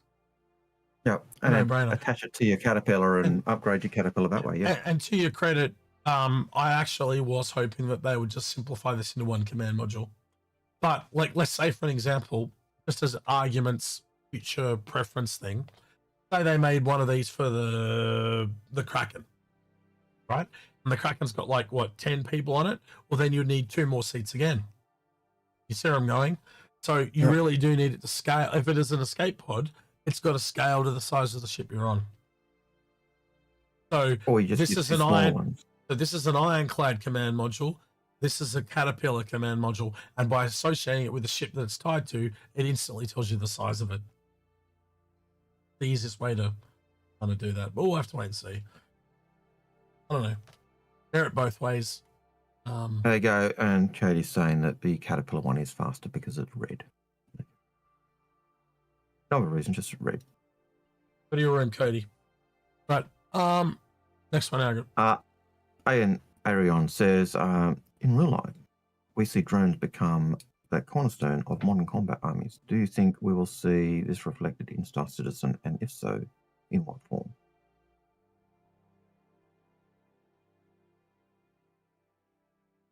I'd say probably not. Well, it takes that first-person shooter aspect out. We did talk about the battlecruiser, but I have hopes that the battlecruiser has drones. I really do. But we'll wait and see. I hope it's got some combat drones or repair drones or something drone related. It would work on that timeline too, because it would be after base building. So drones hopefully being worked on by then. Yeah. I just wonder how you sitting in your character sitting in a remote controlling a combat drone is exciting in terms of being an infantryman on the ground, running forward, taking cover, etc. So I wonder from a gameplay perspective whether they'd do that. If that makes sense. In the real world, you'd want to keep your people alive all day long and go drones and automated drones and AI drones and all the rest of it. But in a video game, you almost want to go the other way. So, Supersize. Do you think the SRV should have some crafting on it to help repair other ships like a tow truck? So there you go. Should the SRV have some crafting on it to help repair other ships like the tow truck? No, I think I think it's the start of repair. I think it is the step before the what the hell is that ship called? The Vulcan. Yeah. Step before the Vulcan. So you just tow them back to base and they get repaired at base. And I think we've always thought that it was taking one of the roles that the Crucible had and detaching it. The Crucible one of the variants of the Crucible was with tow truck. With heavier tractor beams. It still says it's got a tractor beam on it. Yeah, but the Crucible tow truck version had heavier tractor beams. I don't remember it being a variant. I just remember it being the normal Crucible, so we're obviously remembering that different. I'll have to go back and look again. But you Yeah, I might be remembering it different as you well. took the scarab off, and it allowed you to tow a ship behind it with a tractor beam. What I remember. Again, it could always change. I think the advantage of also of the SRV though is that you can put multiple SRVs together and they can tow something bigger as well. So, and that's you see that as design and things change, but yeah, the Crucible was originally the tow truck, and they've almost broken that off, and whether they still give it that capability, but they certainly broke that tow truck ability off to create a new class of ship or a new ship. like saying that the jump point had Crucible variants in it. It was probably back when they were designing it. There probably were variants before they settled on one. Maybe we'll have to go back and have a look. Yep, I'll pull that jump point down after and have a gander. Next one. SC Trimble says, do you think they'll sell the Mauler? No. Not yet anyway. Before we go on to the next question, it's time to do the out of the way. Yep. I'm gonna try and do this one differently too. Why don't you think they'll sell the Mauler? Because it's got no interior. Yeah, that didn't stop them with the other ones. It's a Vandal ship. And it's a Vandal ship, and they haven't sold the Vandal ships for a while. I think the Mauler, if they sell it, will be down the road, and they will talk about it. Because again, when it's flight ready, they sell it when it's flight ready, they'll make more money. That's what we're moving towards. That's why the battle cruiser is the last concept, because it's the last thing they ever promised. So they have to get that out because they promised it. They don't want any more promises. They want, this is the ship, you buy it or you don't. What we're moving towards. We're moving towards a non, people go, oh, you've been buying JPEGs. They don't want that. They don't want those associations going forwards. They're trying to get it all their ducks in a row for the release of Squadron and the big influx of normies that are about to come in. That's what they're going for. Fair. First time chatter. Says Blood Rose Oni says Crucible is never a tow truck. It's literally a mobile garage, like one of those guys in AAV. It has a tractor beam on it. I'm not going to sit here and argue with you. Algared, does it have a tractor beam on it? It does have a tractor beam on it. If that's if that's not enough evidence for you, go find it out because it has a tractor beam on it. You drop the Scarab and it has a tractor beam. Yep. And I'm going to say first that you're wrong. So, yeah, but in his defense, so does the fucking Argo Cargo, and that doesn't move anything. So does the Atlas Geo. I'm too tired to sit here, go back, argue, go back and look at it. Trust me, it's there. We know, we've done so many videos. It's like someone walking in telling us the Endeavour is not a cult.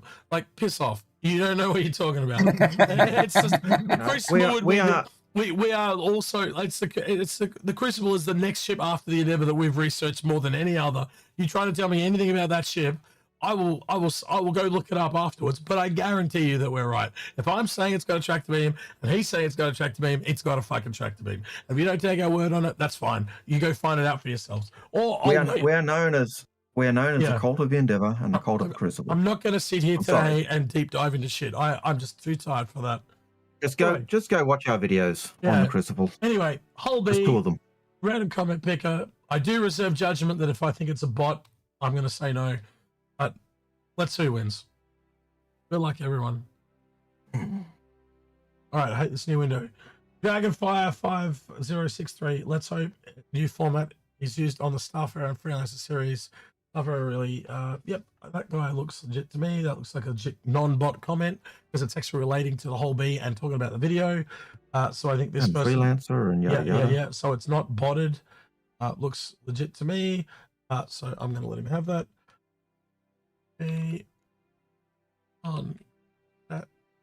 Congratulations on winning the whole B. Thanks, GIG. Please reach out to me via Discord so we can get that sent off to you ASAP. X. Right, done. Right, back to the questions when you are ready. Good, sir. Yep. The next question is from Aaron, who says, how do you see player trading developing? What pitfalls could there be and how are they avoided? Sorry, I'm reading comments by the person that said that it's not a, the tractor beam's not a tow truck. Yep. It literally talks about it towing vehicles behind the Crucible. Anyway, what was the question? Sorry. What's our view on how we see player trading developing? What are the pitfalls and how can they be avoided? Got a whole team behind the economics of the game. Look, the way the whole game is going is they want to dynamic everything. So the economy is dynamic. You know, you can, all that emergent gameplay is what they want. You know, like I said, blocking off or limiting what comes into a system from a criminal element. So you can artificially raise prices. You can stop them making ships. You know, if, you know, the enemy org build a certain type of ship or prefer a certain type of ship, you can find an element that they need. So copper, whatever, and make it really hard for copper to get into that system if it is not naturally found in that system. So there are ways that you can, you know, if you know the system of the game, you can manipulate it to your advantage. And that's a really good system because it's like chess. You can, really easy to learn, really hard to master. And that's what they want. Anything you want to add there, Algared? No. It, like I say, it originally had the ability to do that type of stuff. They had all of that aspects. It was the main, back in the day, it was the repair ship. It did everything that you needed for repair, whether it was dropping off a module and dropping off a scarab to be the garage or dropping off doing something else. As the game's developed, you can see them actually moving and developing and bringing more ships in. And the SRV was one aspect that I'm pretty certain was in a jump point on the Crucible. They did talk about that, or it may have been on one of the videos they did talking about it. But one of the variants was as a tow truck without the scarab and a heavier tractor beam, or just a standard tractor beam. Whether that meant that it couldn't combine beams like the SRVs can or not, don't know. But the original plan was certainly that. And I think as the SRV is, as development's gone, that's where we're seeing that move. Do you reckon when the Crucible finally does come out, it's going to get bigger? Because when we saw in the concepts, it was basically it could repair a Hornet. Yes, it has to grow bigger. It can still repair a Hornet. And the Hornet that's in that module is actually from the old metric. Even back then, it was the old, very first Hornet models, and they were the wrong size. So that itself said the Crucible had to grow. So if you were to guess, what size ships do you reckon it could repair on its pad? Like, and not just repair generally, just on its pad in the new version. I would say they would make it metric. So look at, say, something like an Odyssey hangar. That's what I'd expect. You don't need, pretty big then. You don't need the roof. So you could also make it like a Polaris. So you don't need the roof. Because but they did talk about the roof being able to close over. So basically the size of a medium hangar. So what's the biggest fighter? Something like an F8? And then the roof can close over an F8. But if you put something like Mole or a Freelancer there, it can go there, but the roof can't close. Okay. And the advantage they said... And those arms that come around, when you take the Scarab out, the arms were designed so that they could go around the head of a Retaliator and a Oni. And they showed a photo of it doing that. Yep. Basically, it would be a ship, but originally the idea was it would go up to an Idris or a Javelin. It would build a scaffolding around them and do the repair. It was supposed to be able to take a Hornet inside the Scarab and close it up, and that meant you could actually walk around that garage without a suit and do repairs, which was easier than doing it in EVA. Larger ships, you'd land on the pad without the roof closed, and you'd be in EVA. And on even bigger ships, you wouldn't have the Scarab, and the ship would just kind of be in there. And again, I think a lot of it's going to change because of how old it was concepted. Like, it had two sets of arms inside the Scarabs. It had two sets of arms on the actual ship arms. I think you could simplify that just to be 2 sets of arms that move. I think it'll be internal repair beam and then a couple of drones for external repairs. Something akin to that, right? So again, being a really much older ship, it's the same thing as the Endeavour. I think things are going to have to move and flex a bit. And generally they get better, not worse. Yeah. You know, we know tend that to improve things. We know that it had the repair arms. We know that it had 4 drones. We know that it had basically a detachable garage that had its own battery packs, so you could use it by itself if need be, if it had supplies. We know that the engines shifted up and down the hull, up and down the side to give you that center of gravity, and that at certain locations you could actually access them from the inside of a ship and repair the ship. Yes, We knew the bridge span around, but whether they're going to keep that. No, they said the last thing they talked about is it didn't spin around. Remember, Yeah. so Parker summarizes it really well. He said they tend to try and reward reconcepted ships. That's in a nutshell. And that's all me and Algared have ever talked about with a lot of these older ships is they, you know, and you've seen it before with other ships, the triage or the medevac and the Polo. The Reclaimer Claw. They got bigger. I think the Reclaimer's still going to have to get a lot of work done to it. Same thing as the Starfarer. There's a lot of ships that they're going to have to go back and really overhaul. And I believe they'll get there eventually. Just give it time. Yep. Look how long we've been sitting here and everything's improving. It's not getting worse. Everything's improving. Yeah. On a big ass game. Like, as much as I want to hate the Aurora Mark II, I don't. Yeah, League's better. But I want to hate it because it's killing off an age-old iconic ship. And I'll probably be the same when they eventually come around to the Connie and probably Mark II the Connie or Mark VII the Connie or whatever mark we're up to on the Connie. Yeah. I'll probably hate that as well, but I can see it coming. And And 10 years down the track, I can see them doing the same to Hornet Mark IIs. Well, not even that. Brilliant. Even a ship that's never been marked before, just because they want to. Yeah. They want to spice it up. Yep. Yep, and I can see it happening. You know, so yeah. I'm just gonna say this now, John Crew and Ben. If you have done what I think you have done with that Tiberion, I'm gonna bitch slap you when I see you. You ready for it? I'm gonna put like something in a sock.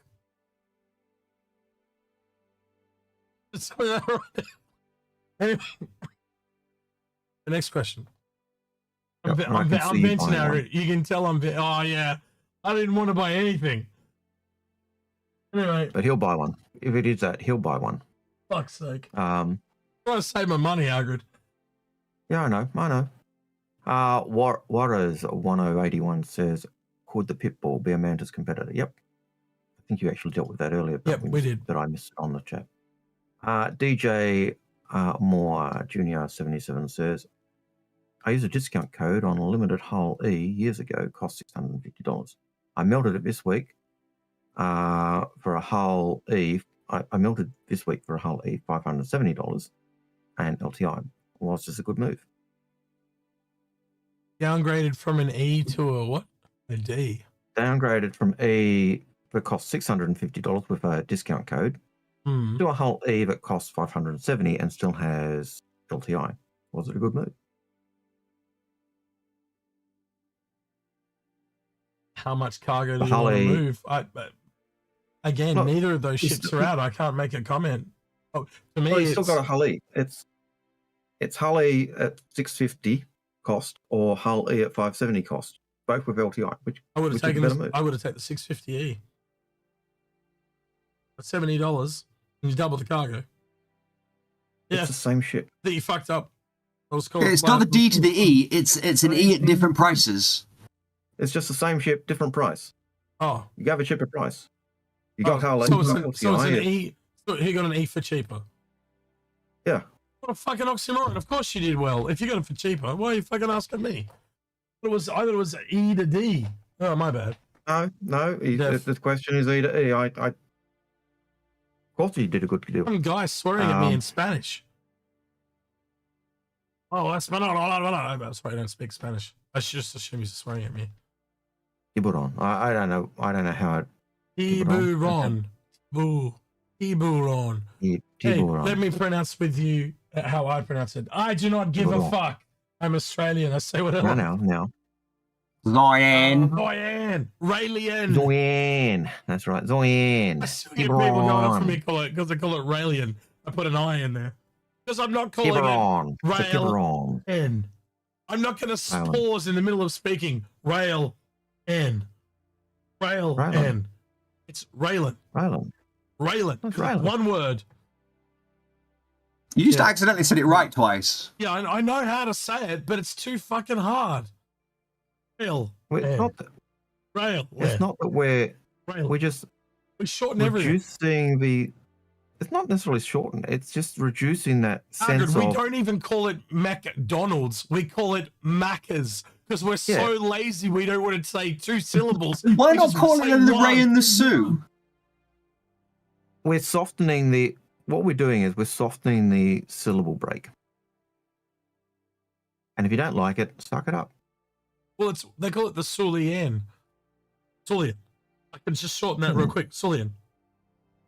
Call it the Sue. Brilliant. The Ray and the Sue. Brilliant and Sue. Sulan's okay. Sulan.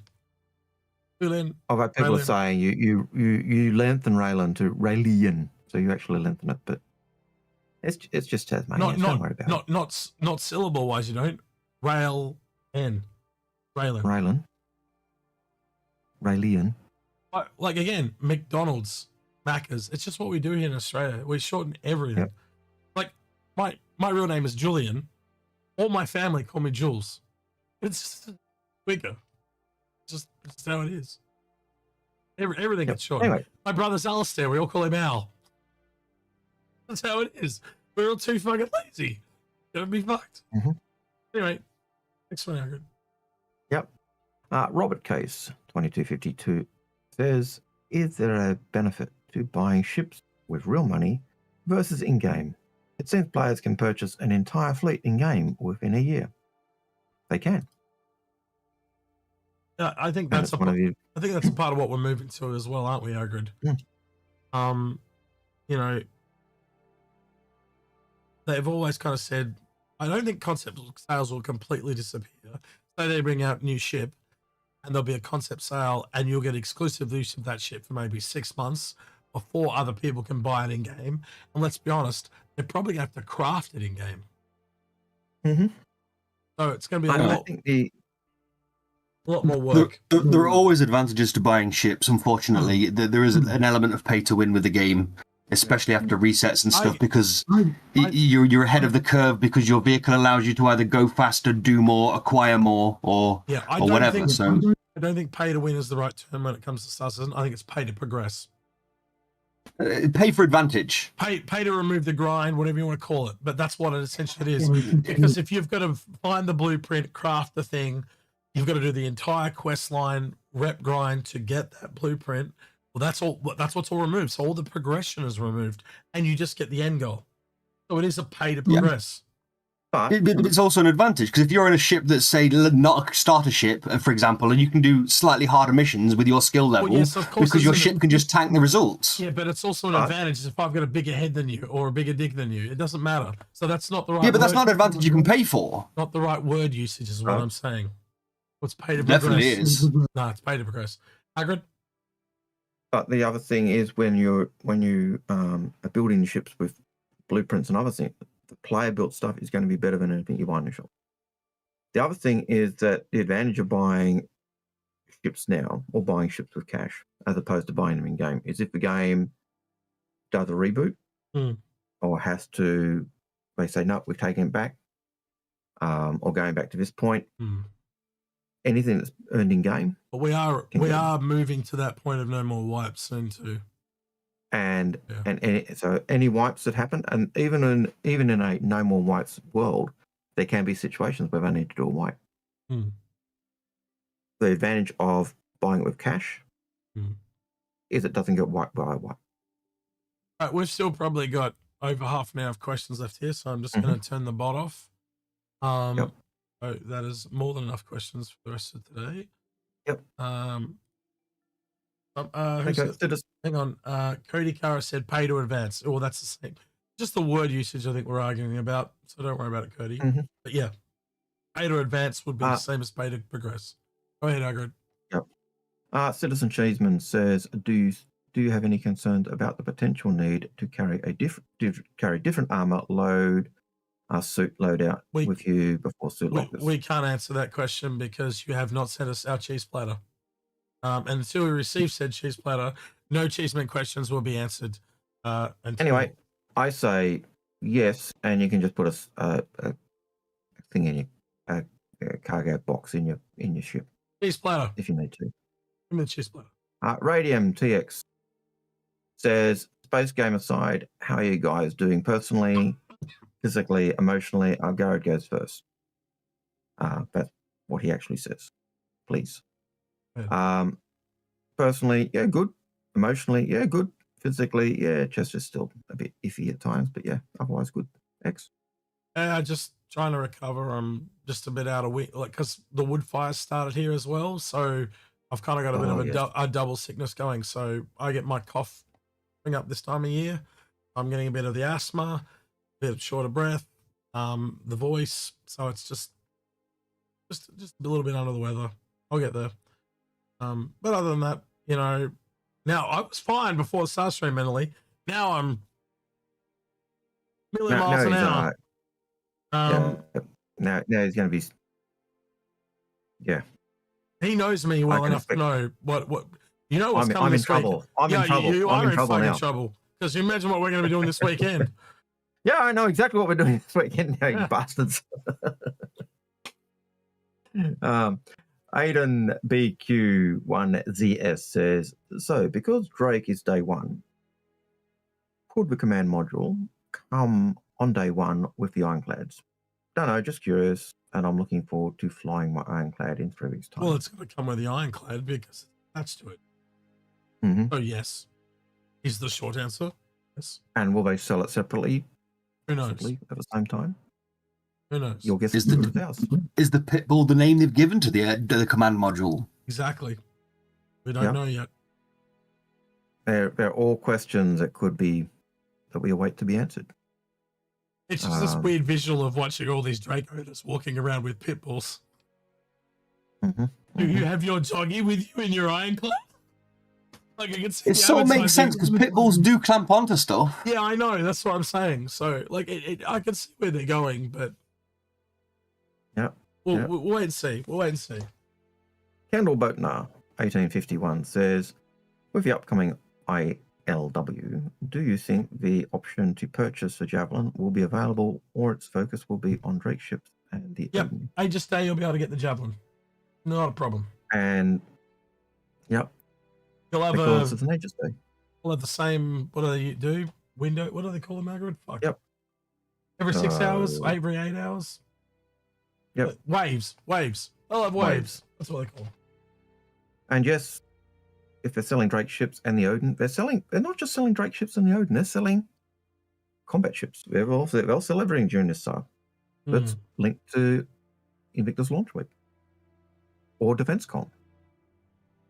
So, and if you pull up even that map, that gives you an indication of what was, the floor map that was leaked. That gives you an indication of what's going to be on sale as well. Thebes 8451 says, guys, what are you expecting for the Hammerhead Gold Pass? I've been sitting on mine for years, and I'm hoping they'll sort the gunnery out. Common sense says they'll let it die. All right, I think I'm going to modify this question ever so slightly. Algared, is the Tiberian more in price or less in price on the Hammerhead? Going to be my guess, especially if it's that carrier. Can you repeat it? You broke up. More. I hope it's more in price, especially because if it's that carrier. If it's I hope it's more. I hope it's like $25 more, so you can just spend $25, which means it'll be $50 or $75. It'll be like $800. I think it'll be $5 to $10 less as a concept launch price, so you can't CCU to it because fuck you. Yeah, that's what exactly. That's what I hope they don't do, and they shouldn't do. But there is a massive pattern of them doing that. Yeah, $5 less for concept for a CCU, so you can't CCU from a Hammerhead to it, but the after sale price will be more. I could see them doing that. Hey, Robert. Margaret, your filter is a bit aggressive because you've said your mouth just moved then and I didn't hear shit. You went, I said, I hope they don't. okay. Oh, you're But they probably slouching. will. He's doing I the was slouching, slouching, right? That's why I was doing the slouching, and Well, we're Yeah. almost 3 hours in. I don't blame you. We've only got about 7 minutes left. that's right. But we've got to finish the I had- questions. So let's I had get a through week it. without much sleep, so Oh, who you I'm got doing over well. entertaining this week? nobody. Oh, aggressive. Entertaining yourself. Okay, right, cool. Next question.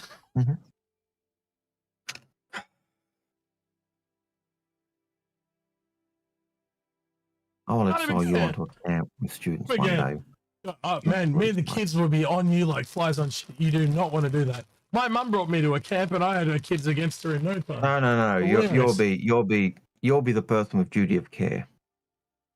What do you mean, Judy? Yeah. What do you mean, Judy? You'll have the duty to care for the students and make sure they're Oh, yeah, safe they'll and love well me. and getting Yes. sleep. And all. Yeah, they love No, me. not when you've got duty of care, you won't.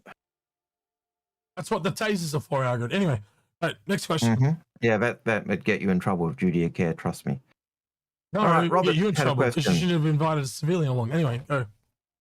No, you'd have had your triple C and all the rest of it, yeah. Not your triple C, you're working with children check. Anyway, when Star Citizen reaches 1.0, do you feel confident that they'll be able to control the economy and the upper UEC issues you see today? I hope so.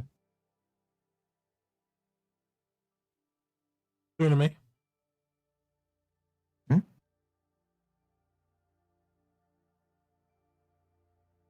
Okay.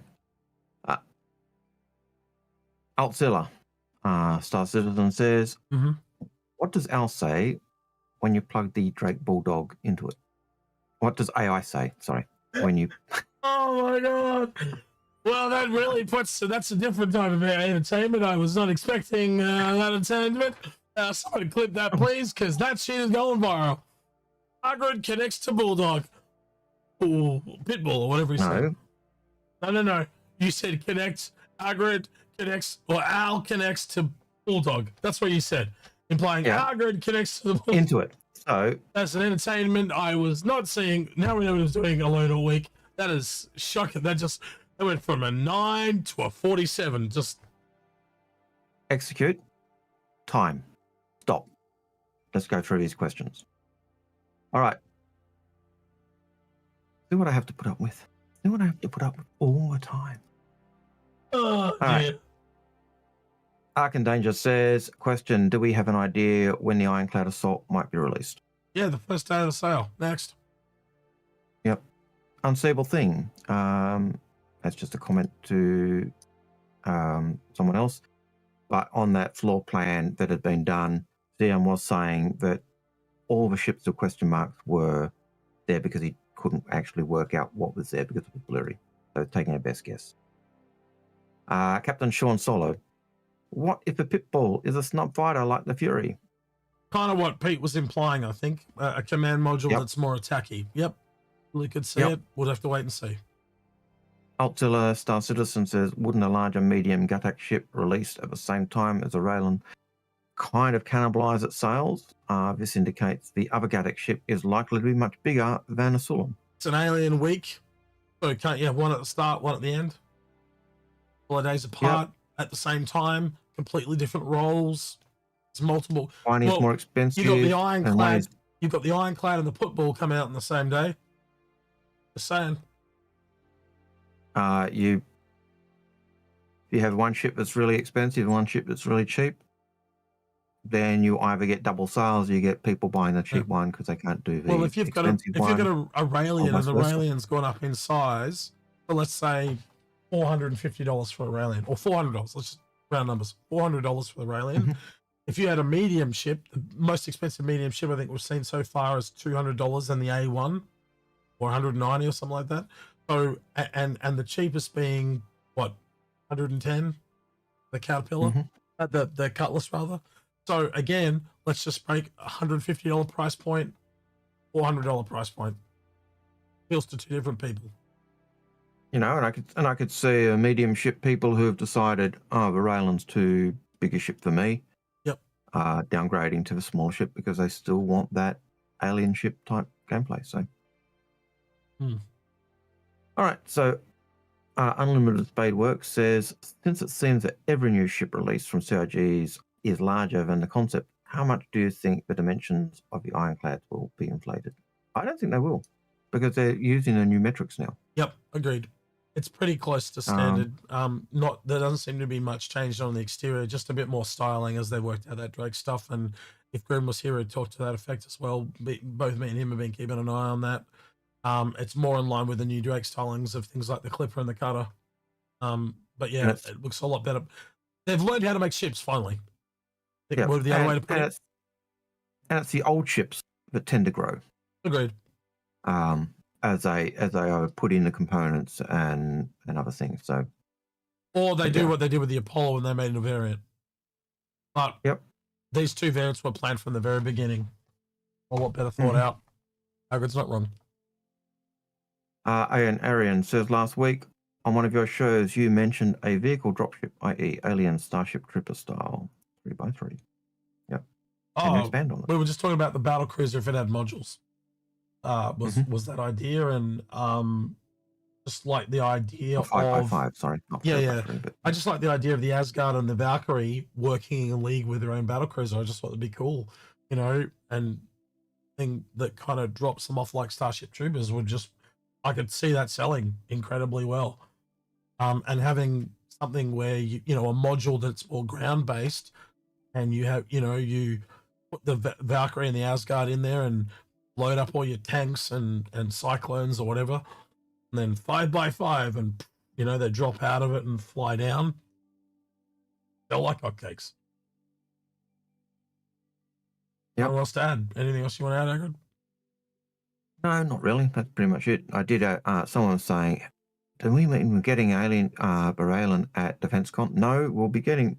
There was a little line that said at the end of the ads that said Gatac releasing imminent release of 2 ships. I don't think that's related to this. I could be wrong, and X could be wrong as well, but we think that just ties it into Alien Week 2. It's 100% Alien Week. Yep.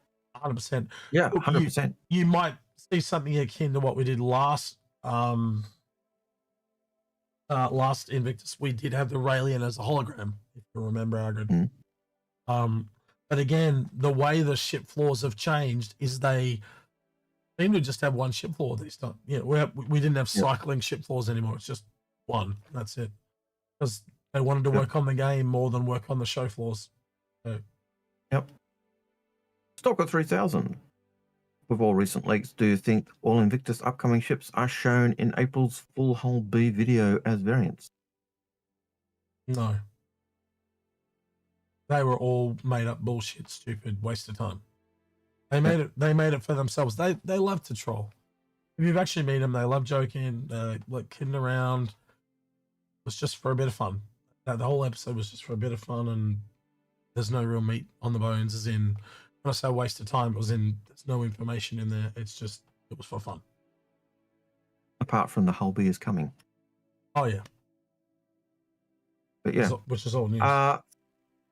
PhysiX4279 says, talking about carriers and therefore repairing, I remember they once said we would repair by switching out parts like wings or plane plates, etc., meaning a lot of SCU or maybe a fabricator. Yep. So again, with the, you know, you'll be able to print new wings on and stuff like that. So again, if you look at how the base building system is, and you can build some buildings with drones, now just apply that same technology to building a ship. So you can essentially break the wing off the ship, repair parts of it, and then just print a whole new one where the old one was. Now, I think I can see where Fizzy's coming from, though. They're coming from this question in terms of, or coming at this question in light of the Hammerhead, Remora type ship, and looking at, wouldn't you need that type? Wouldn't you need lots of SCU or a fabricator with lots of materials to be able to repair the small fighters, etc.? Well, I again, think that's where there's an entire cargo bay in the back. there is. Big enough for a vehicle. If you close that hole and give yourself a bit more space, can't you have a bit more cargo for repair parts? Yep, or a repair shop. Yeah. Or a repair hangar or whatever you want to call it. But yeah. And what if you change the shape of the ship a bit so it doesn't look so much like a hammerhead? So, all right, we'll have to wait and see. We could be completely off the mark. Like I hope I am, because I've been dreaming about this thing for years, and I'm going in circles. I'm going to shut up. Right, go ahead, Aaron. Chris Lecky says, assumed you saw the Drake video this morning. Did you notice the Gatac? Watched about 30 seconds of it. Did you notice that Gatac was mentioned in the ticker at the bottom of the screen with 2 ships being released? Where was the video? Was this video on? Is this? It was on Twitter. I'll send it to you on Discord. I'm going to assume that T's comment there was. Was it? If it was officially released, I don't mind playing. But if it was a leak, I'll leave it. Now, yeah, send it to me, please. Even if you just send me so it's on Twitter. I can open Twitter. I know where that is. On X.com. Oh dear. Right. Oh, you're trying to sell me premium. No thanks. Star Citizen. Yep. Oh, there it is. I'll bring you guys over. We'll get some volume. There's no copyrighted music in this, so this whole video is going to get claimed. Here we go. This is James Harriman with a breaking SSN CATV news flash. Footage has emerged of Drake's CEO Andon Arden stirring up controversy yet again. United. Yeah, okay. It's real funny how those UEE shills suddenly had urgent business back in Sol. So yeah, Drake stepped in. Someone had to. For the people, remember? This time he's taking aim at the UEE and Invictus Launch Week's abrupt retreat to Sol. And hey, we're proud, real proud, to welcome all manufacturers. No hidden agenda, no glossy bait. Even if a certain heavily armored silhouette just happens to overshadow the ironclad, that's not the point. According to the divisive CEO, DefenseCon 2956 will be going ahead bigger than ever, with a full roster of manufacturers previously scheduled to be at Invictus. This is for the independents, the haulers, the homesteaders, the freelancers, the ones who don't get flyovers. So yeah, DefenseCon will show them how it's really done. And hey, the UEE is always welcome too. Will DefenseCon truly deliver for the everyday heroes of the system on this unprecedented scale? Stay tuned. This is James Harriman signing off. So where in this video does it have the Sacralian comment? No. Apparently, it looks like it's been taken off this thing at the bottom, but I never saw it come up. I was reading the whole thing and I...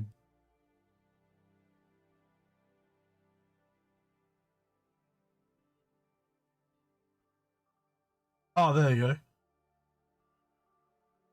Attack teasers, not 1 but 2 imminent ship reveals. Oh, there you go. Yep.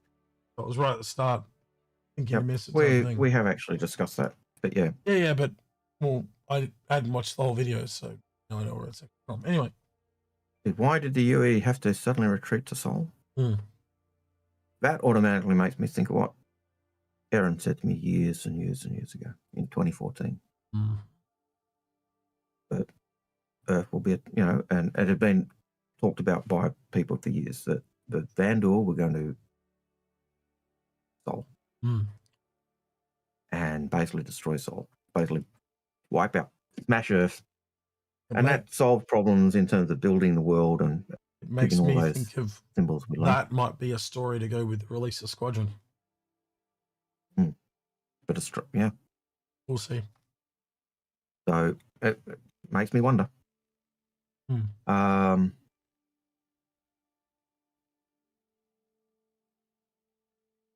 Desmond's comment on the I save money question. What what are the odds of the FCA CCU again for this year's Xeno thread, or Hopium people have of the F8 CCU? Or have for an F8 CCU? I don't know why so people are tied up on that ship. I don't know. I don't know. Do whatever they want. They've broken all the rules. Yep. Would I care if they did that? Being an F8 owner, no. Would I care if they did that for F7A? No. I They don't sell mind it. They sell it. Yeah, I don't care if anyone buys it. If they have to earn it in game, I don't care. Yep. Earn it in game, buy it. I don't care. Yeah, I got no problem giving access to it. That's kind of where No. I'm at. I'm a bit blasé about it. Right, that was the For me, last it's one. fighter. Thanks for hanging Yep, around, that was Pete. the last question. It was good having you. No problem, boys. I enjoyed it. Anyone? It's enjoyable being here, Pete. You should come on more Yeah. often. Anyone you want to raid, Pete? You know, I was going to raid Paul. He's on. Oh, Astro all day. No questions, Paul. Yep, we'll just do Astro then. It's always Paul. Don't always get to raid him. What are we asking today? Hagrid. What are we asking?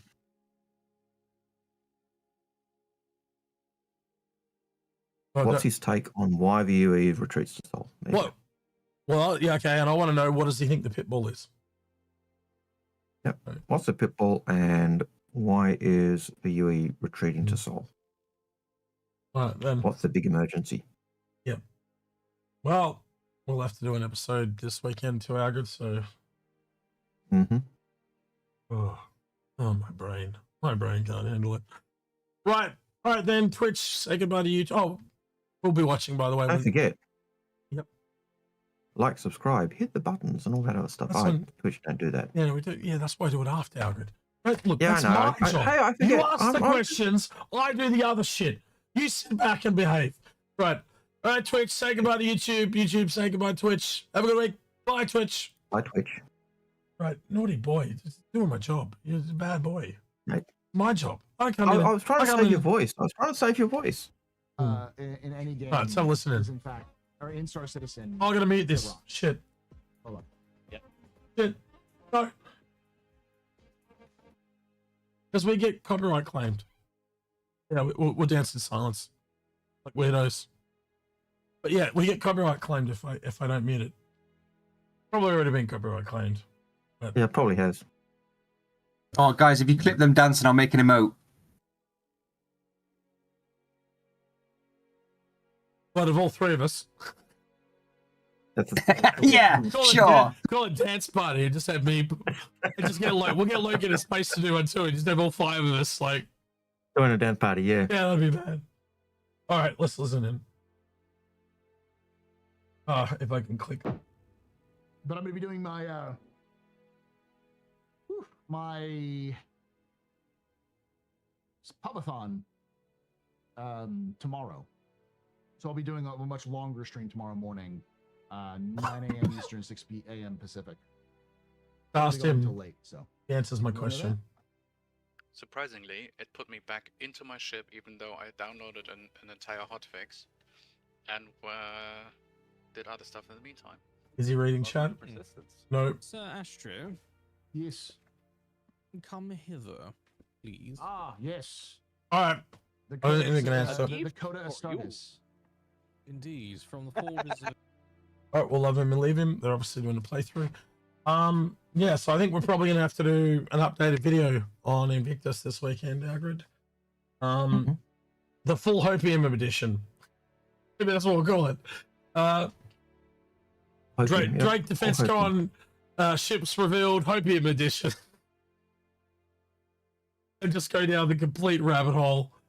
And see what we can come up with. But yeah, we'll do some research into names and lore and stuff and see what we come out with. But man, if they've done what I think they've done with that Tiberian. Oh, my brain. Hiding, but yeah. Pete, where can people find you on the interwebs? I wouldn't bother, but it's Pitbull Pete at Twitch. And what do you do there? Drunk shenanigans and talking to chat, basically. I try and Skype and do as little as possible, but on a Wednesday, I stream and we just joke and mess about. We try and read the news and cover Star Citizen content. Every now and then I'll play the game. But so basically, if people like to point and laugh, yeah, if you want someone to make yourself feel better about how you actually play, come and laugh at me. I'm awful. Yeah, basically. Oh, No, it's a good time. Like what happens if, like when I play, yeah. Well, that's what I was gonna say. You should go along with Pete, and you'll probably be able to protect him like PC 101 does. That'd be funny. I reckon you should go do a stream. Yeah, one day you should go do a stream with him. Be fun. You should. He'll make you a little talking head. Mm-hmm. I can't guarantee your safety. That's all I say. Yeah. There's a chance that I can kill you as much as anything else. So just bear that in mind. And it's not deliberate. It's just incompetence. If there's not a reference to Humpty Dumpty in his animated icon, I'll be disappointed. Right. With that, then, don't forget to like, subscribe, ring that notification bell, and thank everyone that next stream on Patreon at the end of the video. With that, then, he's been Algared. He's been Execute, and we're out of here. Take care. See you, citizens.